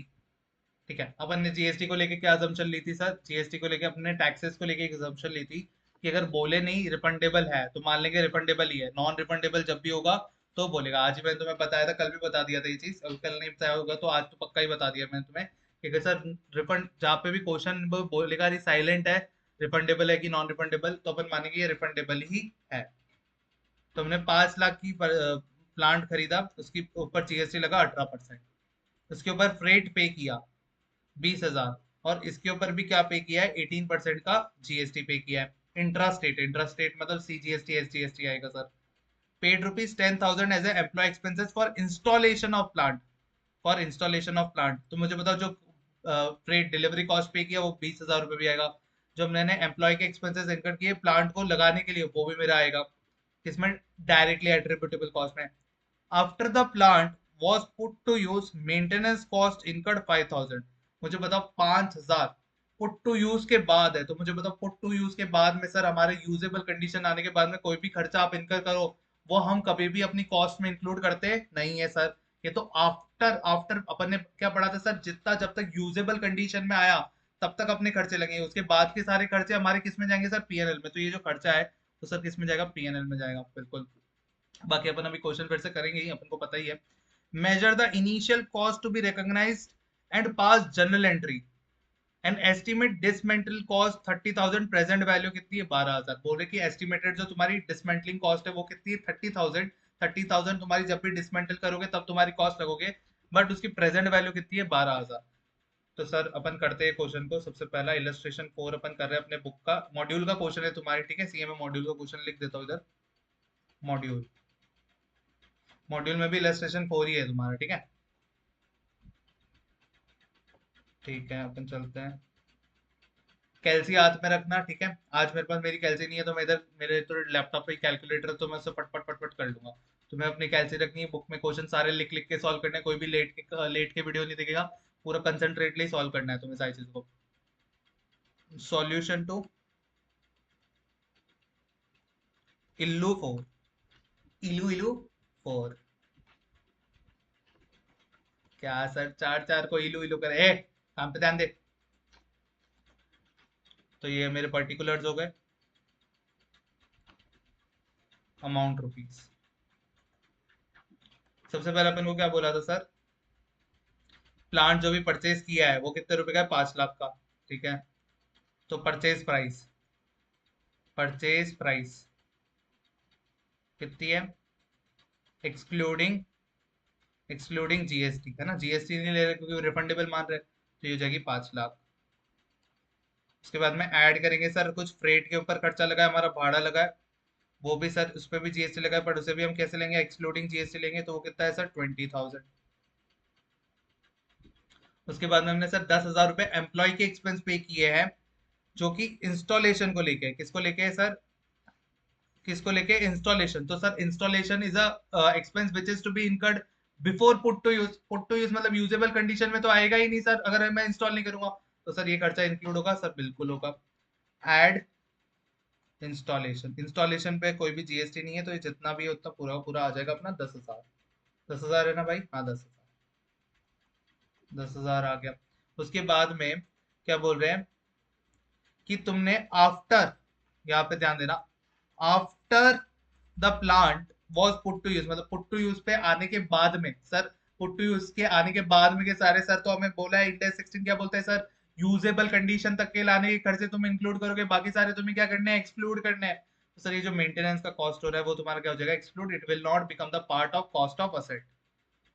उसके अलावा बोल रहे हैं तुम्हें एस्टिमेटेड डिसमेंटलिंग कॉस्ट तुम्हारी 30,000 है, तो एडे की तरह 30,000 मत कैलकुलेट कर लेना, 30,000 मत ऐड कर देना, प्रेजेंट वैल्यू ऐड करनी होती है। अपन ने क्या पढ़ा है सर, जो प्रेजेंट वैल्यू होगी डिसमेंटलिंग की वो होगी ऐड।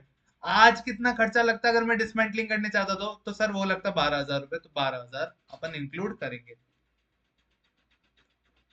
ठीक है, तो ऐड करेंगे अपन, ऐड करेंगे डिसमेंटलिंग कॉस्ट, कितनी है सर, वो 12,000 है। इसके बाद में कोई और खर्चा दिया हुआ है, नहीं दिया हुआ है सर, तो मुझे बता दो मेरी कॉस्ट ऑफ असेट क्या आ जाएगी, कॉस्ट ऑफ प्लांट, प्लांट है ना इधर, तो प्लांट मेरा क्या आ जाएगा सर, कॉस्ट ऑफ प्लांट आ जाएगा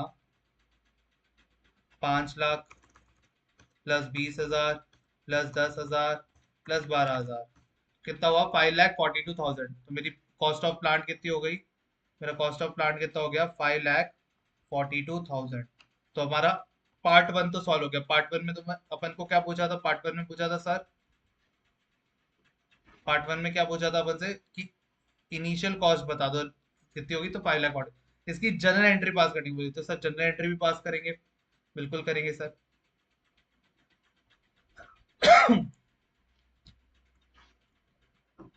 जर्नल एंट्री क्या होगी, जनरल एंट्री सर, सबसे पहला मेरा प्लांट है, प्लांट अकाउंट डेबिट होगा sir, plant account debit sir कितने से होगा, 5,42,000 से। टू बैंक अकाउंट, सर पैसा पे किया रहेगा। टू मेरा डिसमेंटलिंग प्रोविजन बनेगा, याद है ना, प्रोविजन बनाएंगे सर, वो तो खर्चा आपने पे किया ही नहीं होगा, प्रोविजन ऑफ डिसमेंटलिंग। फिर इसको सर क्या करेंगे, हम अनबाइंडिंग करेंगे और इसको 30,000 रुपये लेके जाएंगे जब भी, बट इसमें अभी रेट नहीं दी हुई है सर, तो उसकी एंट्री अपन मार नहीं सकते। टू बैंक, उसके अलावा सर हमने जीएसटी पे किया है, तो जीएसटी से हमें क्या मिलेगा सर, इनपुट मिलेगा, इनपुट क्रेडिट मिलेगा। तो सी जीएसटी इंट्रा है, तो C GST input credit, input credit account debit, S GST input credit account debit. कितना होगा सर जीएसटी का खर्चा, कितना होगा सर, जीएसटी का खर्चा होगा तुम्हारा, जीएसटी का खर्चा तुम्हारा किस किस पे लगा था सर, एक तो 5 लाख की मशीनरी पे लगा है, और एक तुम्हारे 20,000 के फ्रेट पे लगा है, तो 5,20,000 पे रेट ऑफ जीएसटी तुम्हें कितना बोल रखा है, 18%, तो 0.18, कितना हुआ 93,600 इज टोटल जीएसटी। सर इसको दो में डिवाइड कर दो, 46,800 मेरा सीजीएसटी होगा और 46,800 मेरा आईजीएसटी होगा। सर कैसे कैलकुलेट किया सर, अरे मेरे बच्चों कैसे कैलकुलेट होगा, बहुत सिंपल है ना। अरे एक सेकंड, कितना सिंपल है ये तो, जीएसटी किस पे कैलकुलेट होता है, जिस पे बोला है, तो 5,20,000, 5,20,000, इस पे 9% सी जीएसटी, 9% एस जीएसटी, तो 9 पर 46,800 ये आ रहा है, कैलकुलेट करोगे कैलकुलेटर पे, और ये आ रहा है। इतना तुम्हें क्या करना पड़ेगा, जीएसटी भी पे करना पड़ेगा, 5,42,000 भी तुमने पे किया, तो टोटल तुमने बैंक से कितना पे किया, बैलेंस शीट फिगर तुम्हारा वही हो जाएगा 5,42,000 प्लस 46,800 प्लस 46,800 माइनस 12,000 का तो प्रोविजन है। तो सर हमने जो बैंक से पे किया है वो किया है 6,23,600, ये तुम्हारी हो गई पूरी की पूरी जनरल एंट्री। तो plant account debit, GST credit account debit to bank to provision for dismantling. समझ में आया क्या, एक सेकेंड है, मेरा कैलकुलेटर में मैंने कुछ गलत किया क्या, 23 आएगा 26 आएगा, 5,42,000 प्लस 46,800 प्लस 46,800 माइनस 12,000, 23 आएगा 28 आएगा, 46,800 46,800, हाँ 6,23, ठीक है। उसके अलावा सर इनने वो एंट्री भी मार रखी, कौन सी, तुम्हारी मेंटेनेंस एक्सपेंस की, तो maintenance expense, maintenance expense account debit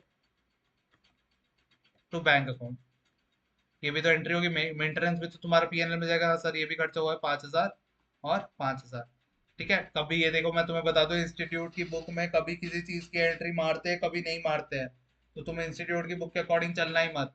तुम जितनी भी तुम्हें जनरल एंट्री पता चले, सारी की सारी मार के आ जाना। ठीक है, मैंने इधर नहीं मारी, मेरी गलती है, बट तुम्हें सारी की सारी मारनी है। ठीक है, फिर इसको तुम क्या करोगे, पीएनएल अकाउंट डेबिट करोगे टू मेंटेनेंस एक्सपेंस। ठीक है, ये तुम्हारा हो जाएगा अकाउंट 5,000, 5,000।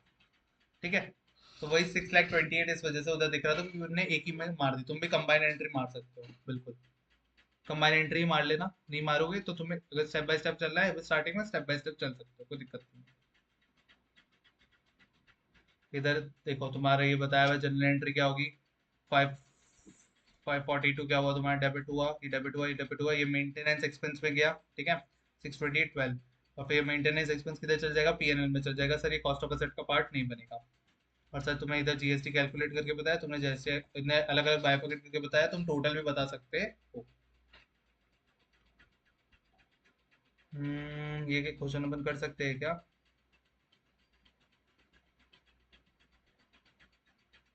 इलस्ट्रेशन 5, इलस्ट्रेशन 5 करते हैं। चलो इलस्ट्रेशन 5 अपन कर सकते हैं।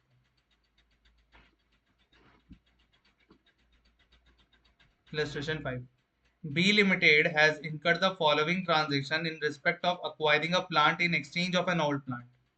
एक्सचेंज का क्वेश्चन आया है। ठीक है, तो सर एक्सचेंज वाली कंडीशन हम याद करेंगे।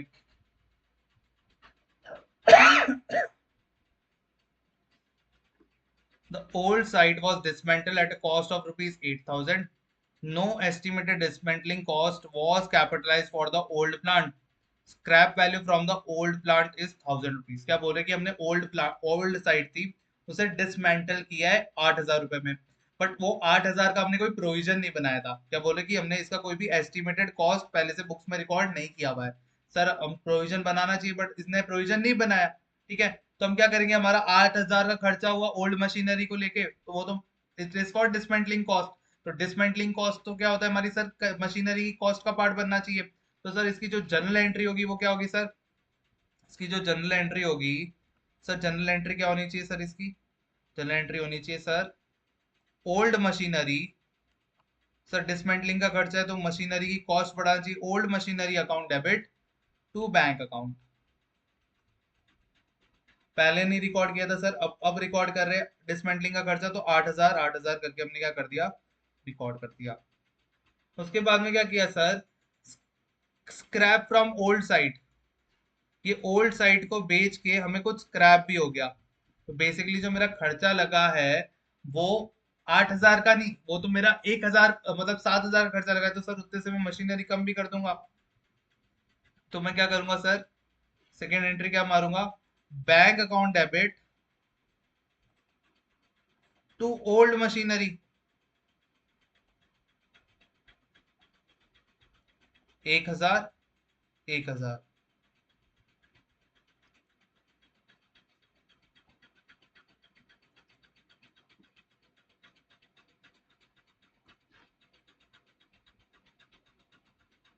The supplier of the new plant agreed to take away the old plant at 1,26,000। बोल रहा है कि हमने सर एक्सचेंज कर रहे हैं ना, तो एक्सचेंज करते वक्त,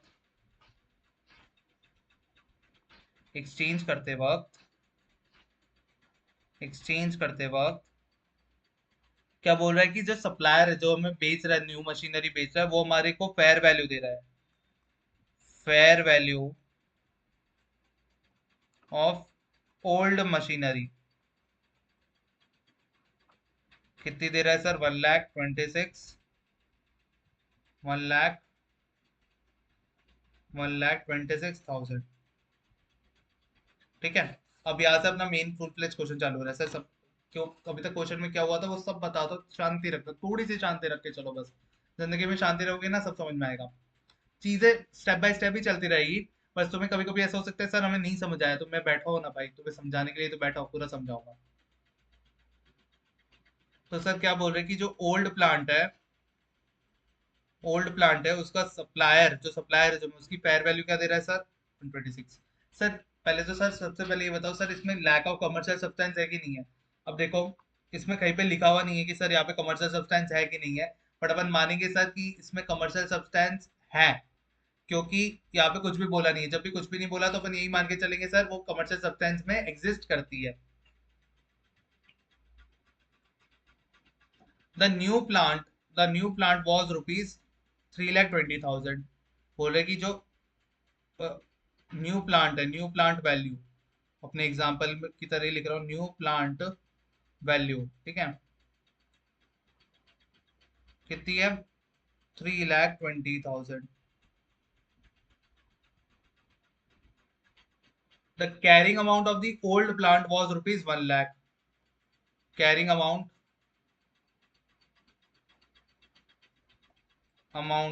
of old plant equals to rupees 1 lakh.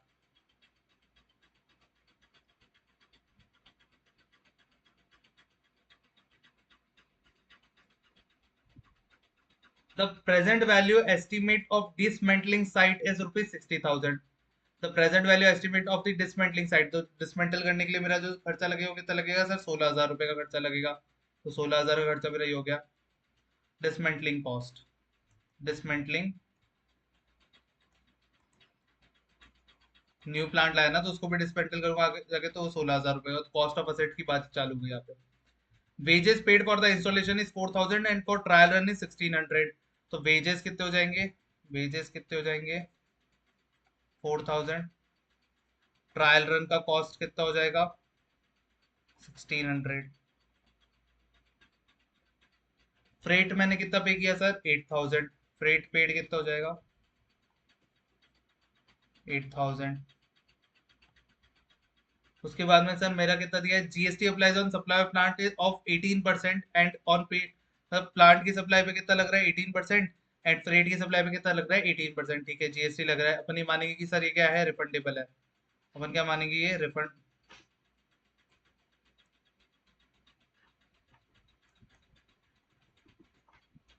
ये क्या है? रिफंडेबल है अपने लिए। कुछ नहीं बोला है तो। Loss amounted to rupees 40,000 for low capacity utilisation of the plant after installation. बोला जा रहा है सर मेरे को लॉस हुआ, ऑपरेटिंग लॉस हुआ। ऑपरेटिंग लॉस क्या मेरी कॉस्ट ऑफ असेट का पार्ट बनेगा? नहीं, ये किधर जाएगा सर? पीएनएल में। पीएनएल में जाएगा। 10,000 was paid as a cost of launching the product. Sir ये लॉन्च करने का एडवर्टीजमेंट कॉस्ट है सर। तो ये सर मेरा क्या पीएनएल में ये इसकी वैल्यू का क्या होगा सर? क्या मेरे पीएनएल में जाएगा? हाँ सर बिल्कुल पीएनएल में जाएगा सर। अपना advertisement cost, launching cost, inauguration cost, ये सारे के सारे किसमें जाते हैं सर? पीएनएल में। सर ये पीएनएल में जाएगा, ये पीएनएल में जाएगा।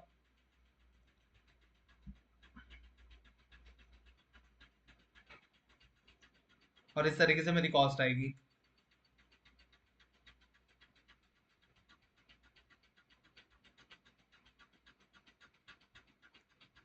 एक सेकेंड। हाँ,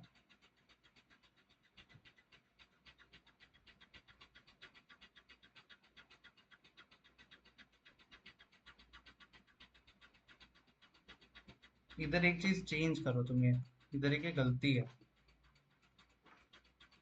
ये फेयर वैल्यू नहीं है भाई, ये सेल वैल्यू है।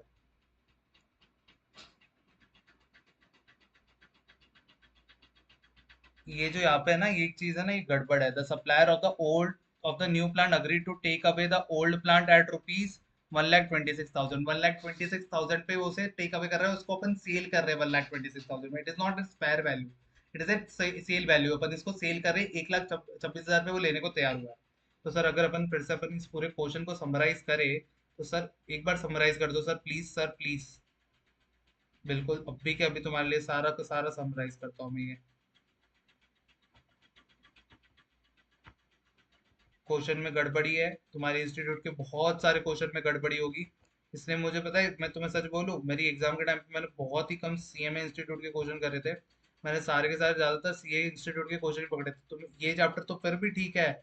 इस चैप्टर में तुम्हें बताओ इंस्टीट्यूट ने कितने क्वेश्चन दिए तुम्हें? सिर्फ दिए तुम्हें, टोटल मिला के 5 क्वेश्चन दिए, और वो सोचते तुम्हें 5 क्वेश्चन से इतना बड़ा इंडेक्स तुम्हें पूरा पूरा समझ में आ जाएगा।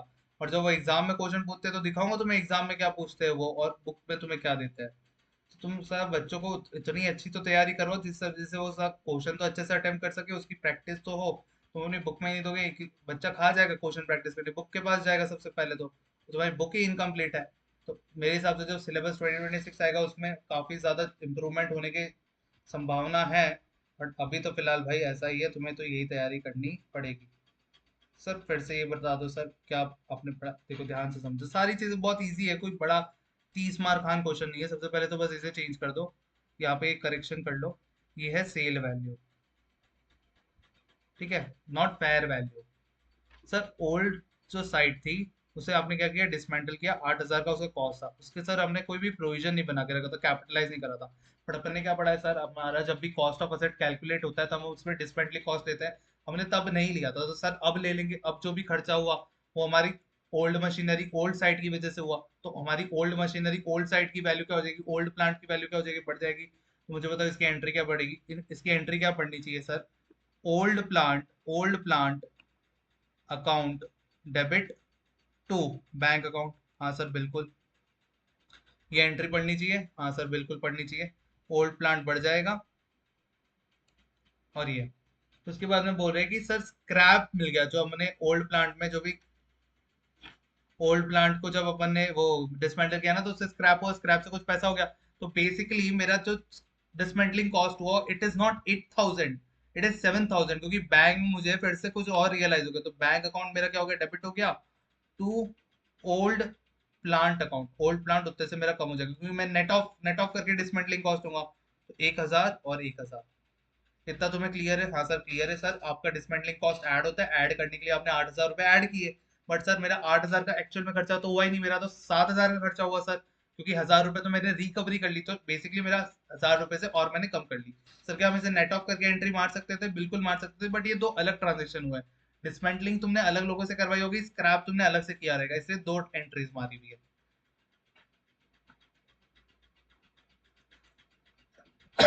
हम बोले न्यू साइट को बनाने का तुम्हारा खर्चा लगा, जब तुम अब न्यू प्लान लेकर आए हो तो तुम्हारा साइट बनाने का खर्चा लगा। तो मुझे अब बताओ, cost of new asset calculate कर रहे हैं, कॉस्ट ऑफ न्यू असेट, ठीक है।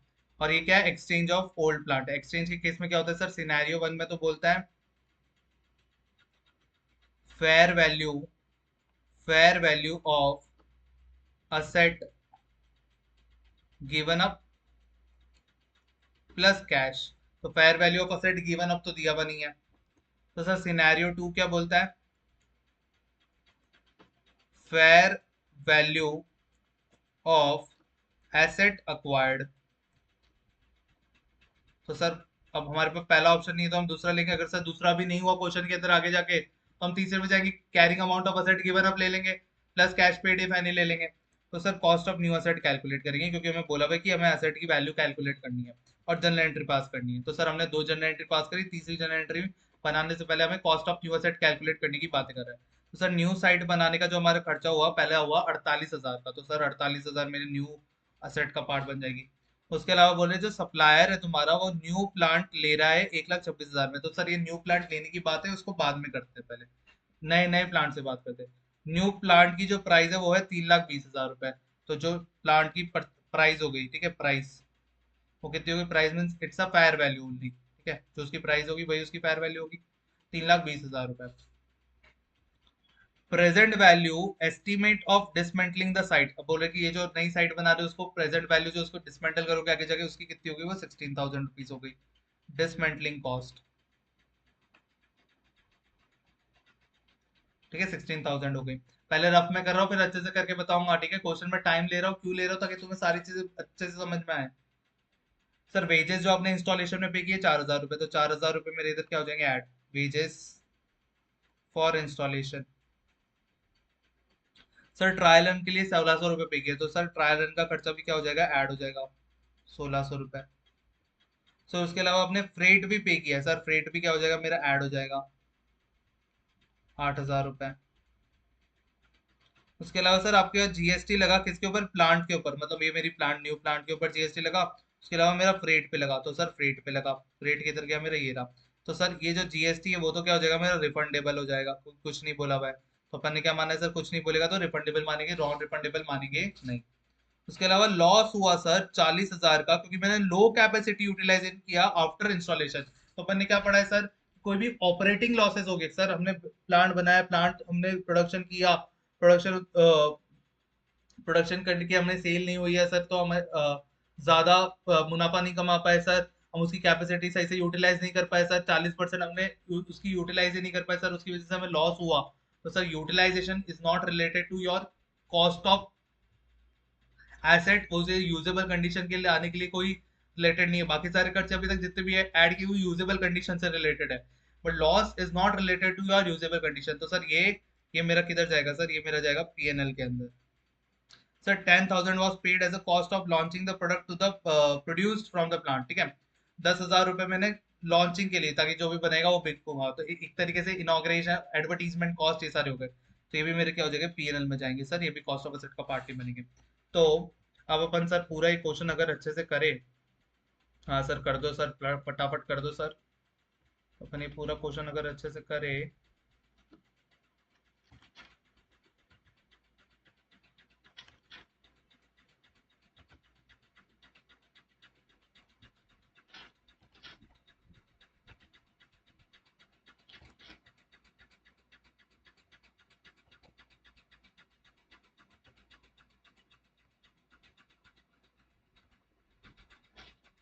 ठीक है, शुरुआत करते हैं।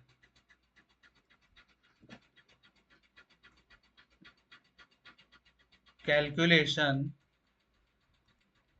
Of calculation of cost of new asset. सबसे पहला हमारा सर 48,000 का एक कॉस्ट लगा था साइट प्रिपरेशन का। तो न्यू साइट प्रेपरेशन कॉस्ट, अपन ने पता है साइट प्रेपरेशन कॉस्ट क्या होता है, इंक्लूड होता है, तो 48,000 मेरा क्या आ जाएगा, इंक्लूड हो जाएगा। उसके अलावा सर हमने पे किया purchase price of plant, plant purchase price कितनी पे की सर, 3,20,000, ये पे की ना, देख लेते एक बार फटाफट, अमाउंट याद नहीं है मेरे को एकदम एग्जैक्टली, 3,20,000 सर। इसके अलावा सर हमारी डिसमेंटलिंग कॉस्ट है, तो प्रेजेंट वैल्यू ऑफ डिसमेंटलिंग कितना है, 12,000, 12,000 ही है ना, नहीं 16,000 है, तो ये जाएगा 16,000। सर मिटा के ही लिख दो सर, आलसी हो सर आप भी हमारी तरह, 16,000। उसके बाद में सर इंस्टॉलेशन ट्रायल रन और free, installation trial run freight 4,000, 1,600, 8,000। उसके अलावा सर और क्या है सर, 40,000 का आपका लॉस है वो पीएनएल में जाएगा, जीएसटी आपका इनपुट क्रेडिट में जाएगा, 10,000 का जो लॉन्चिंग का वो भी पीएनएल में जाएगा। उसके अलावा सर अब उसके अलावा अपन की कोई बात नहीं बचती फॉर कॉस्ट ऑफ असेट। तो सर कॉस्ट ऑफ असेट कितनी निकलेगी सर,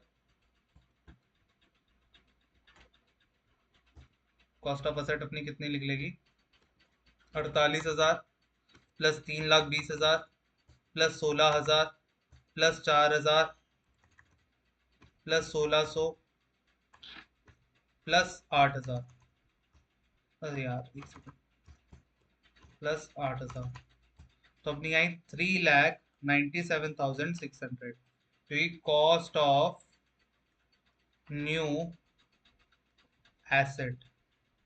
सर उसके अलावा भी हमने कोई ट्रांजेक्शन किए सर, आप अब जनरल एंट्री पास करते हैं, सारी जनरल एंट्री क्या पास होगी सर, जनरल एंट्रीज।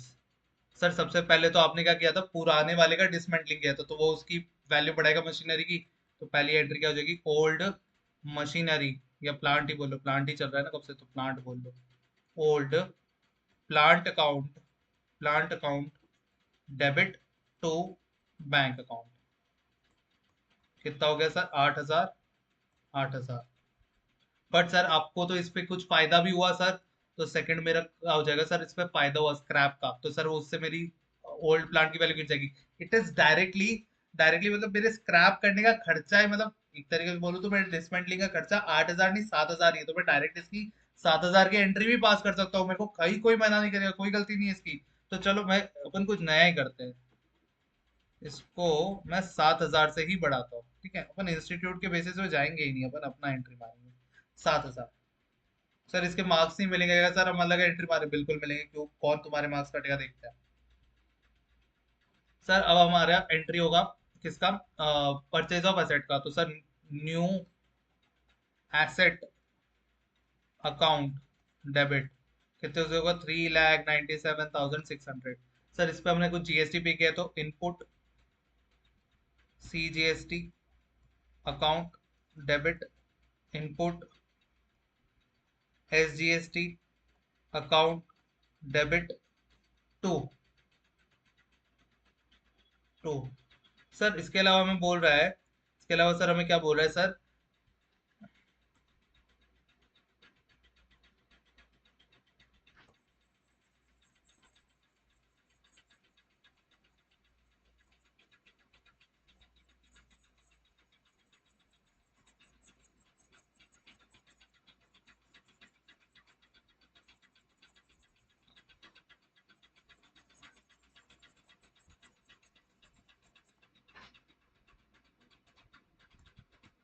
इसके ऊपर हमें बोल रहा है सर कि सप्लायर ने हमारा ओल्ड प्लांट लेके गया, जिसके पैसे सेल वैल्यू अपन को कितनी थी, सेल वैल्यू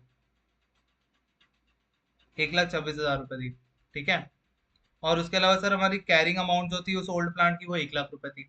सर क्या वो 1,00,000 रुपए थी? नहीं सर, हमने उसके बाद में प्लांट के ऊपर एक और एंट्री मारी है, 7,000 से और बढ़ाया।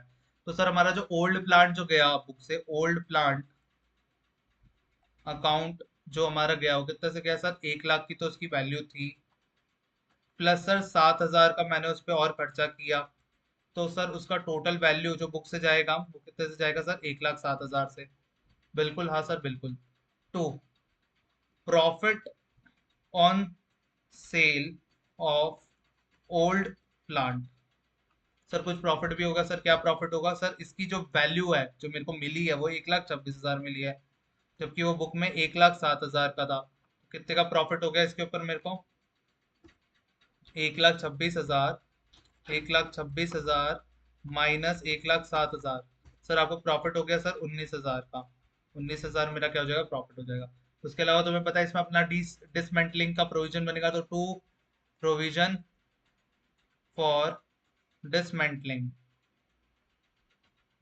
सर वो कितना बनेगा, हमारा हमारा डिसमेंटलिंग का कितना खर्चा है सर, डिसमेंटलिंग का अपना खर्चा है 16,000 का, तो 16,000 का मेरा ये खर्चा बनेगा। सर इसको हम क्या करेंगे, अनबाइंडिंग करेंगे, बट इसमें कोई भी इंटरेस्ट रेट बताया नहीं है, जिसकी वजह से अपन अनबाइंडिंग कर पाए। टू, बाकी का पैसा मैंने क्या करेगा, बैंक से पैसा देगा, to bank account debit. Sir bank account debit क्या बोल रहा हूँ, अरे मैं भी ना, फिर टपली मार, टपली, कुछ भी गलती करो टपली मार लो। To bank account. Sir bank से कितना पैसा जाएगा, सर एक तो मशीन का पैसा जाएगा सर, और एक आपका क्या बोलते हैं, जीएसटी का पैसा जाएगा। तो सबसे पहले अपन जीएसटी कैलकुलेट कर लेते हैं, जीएसटी कितना आएगा सर, जीएसटी, जीएसटी किस पे पे किया, प्लांट पे और फ्रेट पे। सर प्लांट की वैल्यू क्या थी, 3,20,000, और फ्रेट की वैल्यू कितनी है सर, फ्रेट की वैल्यू अपनी है सर 8,000। इस पे सर आपने टोटल 3,28,000 पे आपने क्या किया सर, 9%, 9% पे किया रहेगा। सर 3,28,000 पे 99% कितना आता है सर, 3,28,000 इंटू 0.09, तो मेरा आएगा 29,520, 29,520, 29,520, ठीक है। तो ये मेरा पैसा हो गया, तो 29,520, 29,520, ठीक है। उसके बाद में सर उसके अलावा मेरा और कोई खर्चा है, हाँ सर बिल्कुल खर्चा है मेरा, हमारा 40,000 का जो लॉस हुआ है वो, उसके अलावा 10,000 का जो मैंने लॉन्चिंग का खर्चा पे किया है वो, ठीक है, वो भी आएगा मेरा।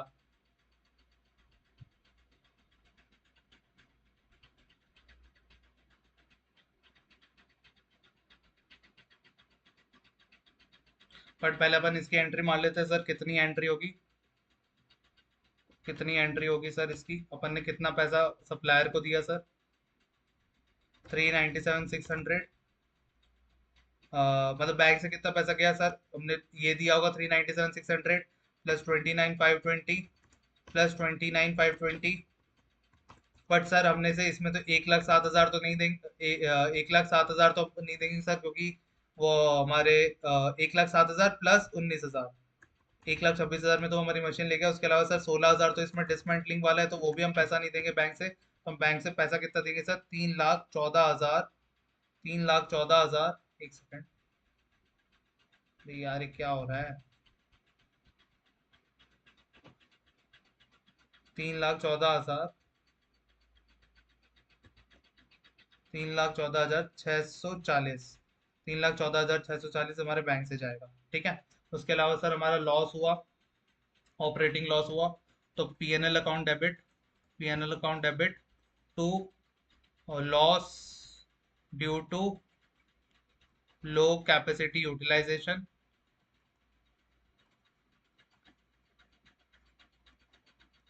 ठीक है। कितना हुआ सर वो, मेरा 40,000 का। उसके अलावा सर मैंने एडवर्टीजमेंट का खर्चा हुआ, तो advertisement account debit to bank account, वो सर मेरा कितना हुआ था, 10,000 का और 10,000 का। सर ये एडवर्टीजमेंट का खर्चा फिर पीएनएल में जाएगा, तो इसकी पीएनएल की एंट्री मर जाएगी, PNL account debit to advertisement account, 10,000, 10,000। और इस तरीके से तुम्हारा पूरा का पूरा ये क्वेश्चन क्या होता है, खत्म होता है। आंसर से चेक कर लेते फटाफट। Sir cost of new site इसने क्या लिया हुआ है sir, cost of new site क्या लिया हुआ है, 48,000। न्यू प्लांट का 3,20,000, फिर डिसमेंटलिंग लिया, फिर इसने ट्रायल रन इंस्टॉलेशन साथ में प्लस करके लिख दिया, और फिर फ्रेट लिया 8,000 का, और ये मेरा 3,97,600 अपना और इनका मैच है। ठीक है। उसके बाद में सर जनरल एंट्री मारी, तो ओल्ड मशीनरी को पहले बढ़ाया, फिर कैश से ओल्ड मशीनरी को कम किया, तुम सीधा नेट ऑफ की एंट्री मार सकते हो। फिर उसके बाद में सर 397,600, 397,600 क्या होगा मेरा, न्यू मशीन का प्लांट, न्यू का वो होगा वैल्यू। बट उसके लिए मैंने ओल्ड कितने की दी, 1,07,000 की, उस पर मेरे को प्रॉफिट कितने का हुआ, 19 का हुआ। उसके अलावा सप्लायर और कैश, ठीक है, 194। उसके अलावा कैश और मतलब सप्लायर को कितना दिया और 61, मैंने सीधा बैंक की एंट्री मारी है, सप्लायर को पूरा मतलब बैंक से एंट्री मारी है। इसकी एंट्री ऐसे भी हो सकती थी, टू सप्लायर अकाउंट, और टू सप्लायर अकाउंट के बाद में सप्लायर को मैं फिर से डेबिट करता और बैंक मैं सीधा बैंक की एंट्री मार दी ना, 194। ठीक है, इधर भी कैश लिखा हुआ है, और फिर कैश, कैश नहीं मतलब बैंक बोल रहे थे 61,600, तो अगर मैं वो उसको प्लस करता तो भी इधर देखो, इधर एक तुम रिवाइज करो। पहले क्वेश्चन के अंदर इंस्टीट्यूट क्या करती है, जीएसटी की एंट्री मारती है। दूसरे क्वेश्चन के अंदर इंस्टीट्यूट जीएसटी की एंट्री नहीं मारती है। बट क्या सर उसने कॉस्ट में इंक्लूड किया, बिल्कुल भी नहीं, मतलब वो तो उसका रिफंड ले रहे, रिफंडेबल ही हुआ ना, तो उसकी एंट्री होनी चाहिए थी। बट इंस्टीट्यूट की बुक के अंदर यही प्रॉब्लम है कि कभी तुम्हें एंट्री मार के दिखाएंगे, कभी नहीं मार के दिखाएंगे। ठीक है। तो थोड़ा सा डाइसी रहता है यार, कभी कोई एंट्री मिस हो जाए मुझसे, तो ये मत सोचना कि एंट्री नहीं मारनी, एंट्री तुम्हें सारी मार के आ रही, तुम्हें जितनी प्रोबेबल एंट्रीज लग रही बुक के अंदर, वो सारी क्वेश्चन की मार के आना तुम्हें एग्जाम के अंदर भी और अभी सॉल्व करते वक्त भी। और लाइबिलिटी तुम्हारी कितनी आ जाएगी, 16,000 की। नोट दिया है, GST accounting has not been shown in the solution. ठीक है, ये बुक में भी लिखा हुआ है, तुम्हारी इंस्टीट्यूट की बुक में भी। क्यों लिखते हो भाई, इससे अच्छा अकाउंटिंग दिखा दो। और loss of 40,000, cost of launching charity charges statement of PL उनने लिखा, हमने उसकी एंट्री भी मार दी कि भाई 10,000 का, 40,000 का मेरा खर्चा पीएनएल में जाएगा, और एडवर्टीजमेंट का भी खर्चा मेरा किस में जाएगा, पीएनएल में जाएगा। इसी के साथ अपना ये दूसरा क्वेश्चन भी होता है, it is also related to our initial measurement वाला पार्ट। तो ये क्वेश्चन भी अपना किसका हो गया, इनिशियल मेजरमेंट, इनिशियल मेजरमेंट। और सर ये किसका क्वेश्चन है सर, मॉड्यूल का। ठीक है, समझ गए, okay sir. Sir next question करने के लिए तुम एलिजिबल हो क्या, कंपोनेंट अकाउंटिंग आ गई, कंपोनेंट अकाउंटिंग है इसमें भी।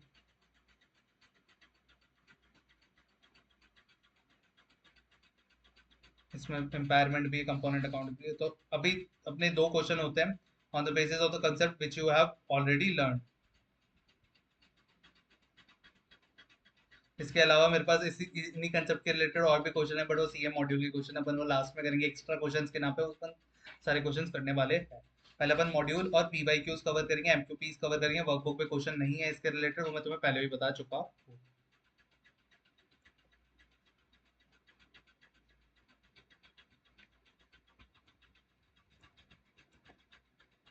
आते हैं अपन फिर से अपने नोट्स के अंदर। कितनी रिकॉर्डिंग हो चुकी है अपनी? 1 hour 40 minutes की अप्रोक्सीमेटली रिकॉर्डिंग हो चुकी है। अब कोई छोटा सा एक कंसेप्ट पढ़ाऊंगा तुम्हें, और उसके बाद में अपन आज का लेक्चर वाइंड अप कर देंगे। देखते हैं कोई कुछ छोटा सा कंसेप्ट अपन पढ़ा सकते हैं कि नहीं।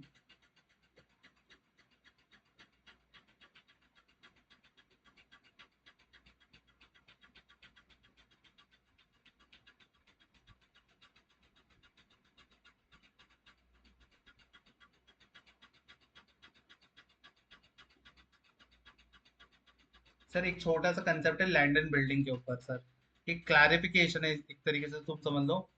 क्लैरिफिकेशन है किसका? इंडेक्स 16 का। इंडेक्स 16 गाइडेंस क्लैरिफिकेशन कुछ भी बोल लो तुम इस चीज को। क्या बोलता है सर ये लैंड एंड बिल्डिंग के ऊपर? सबसे पहले बोलता है लैंड और बिल्डिंग जो होती है ना, लैंड एंड बिल्डिंग अपन बोलते हैं साथ में, but land and building generally क्या होती है? सेपरेबल होती है।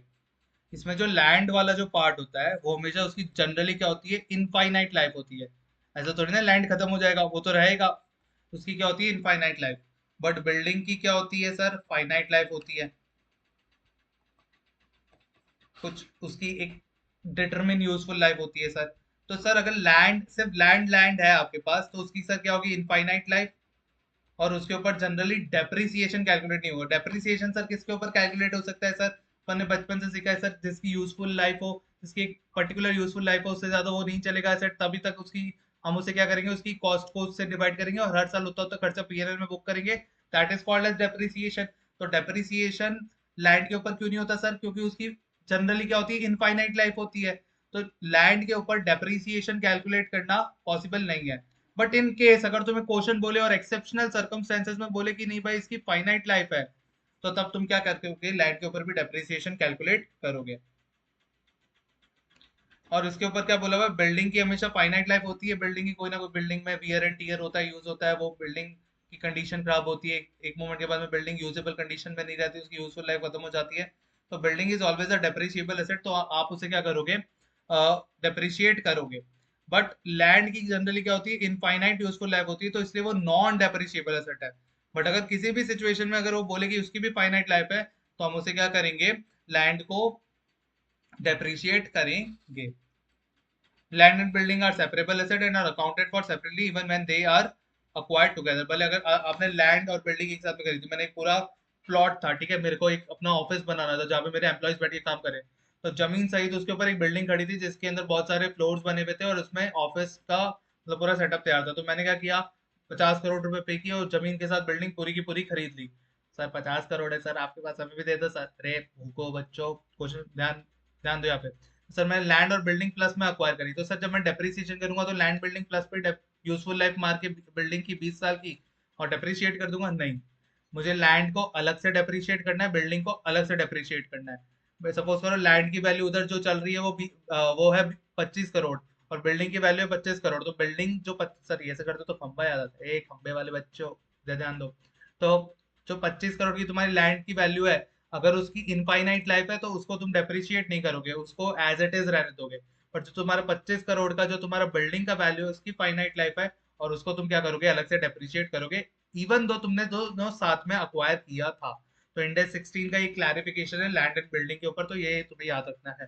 जैसे बहुत स्मॉल सा कंसेप्ट था, इसलिए मैंने अभी लास्ट में ज्यादा ज्यादा ये तुम्हें कवर करवा रहा हूँ। ठीक है, तो मिलते हैं अपन नेक्स्ट वीडियो में। कल से अपन का सब्सिक्वेंट मेजरमेंट चालू होगा। सब्सिक्वेंट मेजरमेंट के बाद में अपन कंपोनेंट अकाउंटिंग। सब्सिक्वेंटली अगर कोई असेट के अंदर कॉस्ट इनकर्ड हुई तो अपन को उसको ऐड करना है कि नहीं कॉस्ट के अंदर, वो वाला टॉपिक। फिर अपना डेप्रिसिएशन और रेसिडुअल वैल्यू यूजफुल है, ये छोटे छोटे से कंसेप्ट है, बहुत छोटे छोटे से कंसेप्ट है। मेनली अब तुम्हारा रिवैल्यूएशन को लेके, कंपोनेंट अकाउंटिंग को लेके और सब्सिक्वेंट मेजरमेंट में वाला, ये पूरा मेन सब्सिक्वेंट मेजरमेंट में सारा रिवैल्यूएशन आ जाता है। तो अभी मेन टॉपिक सब्सिक्वेंट मेजरमेंट ही तुम्हारा बचा है इस इंडेक्स के अंदर, और तुम्हारा कंपोनेंट अकाउंटिंग, और बस ये दो मेन तुम्हारे टॉपिक बचे। उसके बाद मोटा मोटी ये इंडेक्स क्या हो जाएगा? अपनी अंतिम सांसों पे आ जाएगा। तो मिलते हैं नेक्स्ट वीडियो में, तब तक के लिए बाय बाय। और होप सो आपको बहुत मजा आया होगा और समझ में आया होगा सारी की सारी चीजें। अप्रोक्सीमेटली आज तो मैंने जो सोच के रखता था कि भाई 1.5 घंटा मैक्स मैं लेक्चर रिकॉर्ड करूंगा, वो भी अपन ने क्रॉस कर दिया है। और बिल्कुल सर अगर मजा आ रहा होगा तो बिल्कुल 1.5 क्या 2 क्या 3 क्या 4 घंटे भी अपन पढ़ेंगे और समझते हुए चलेंगे। तो मिलते हैं नेक्स्ट वीडियो में, तब तक के लिए बाय बाय। होप्स आपको सब कुछ समझ में आएगा। Keep studying, keep learning and bye bye.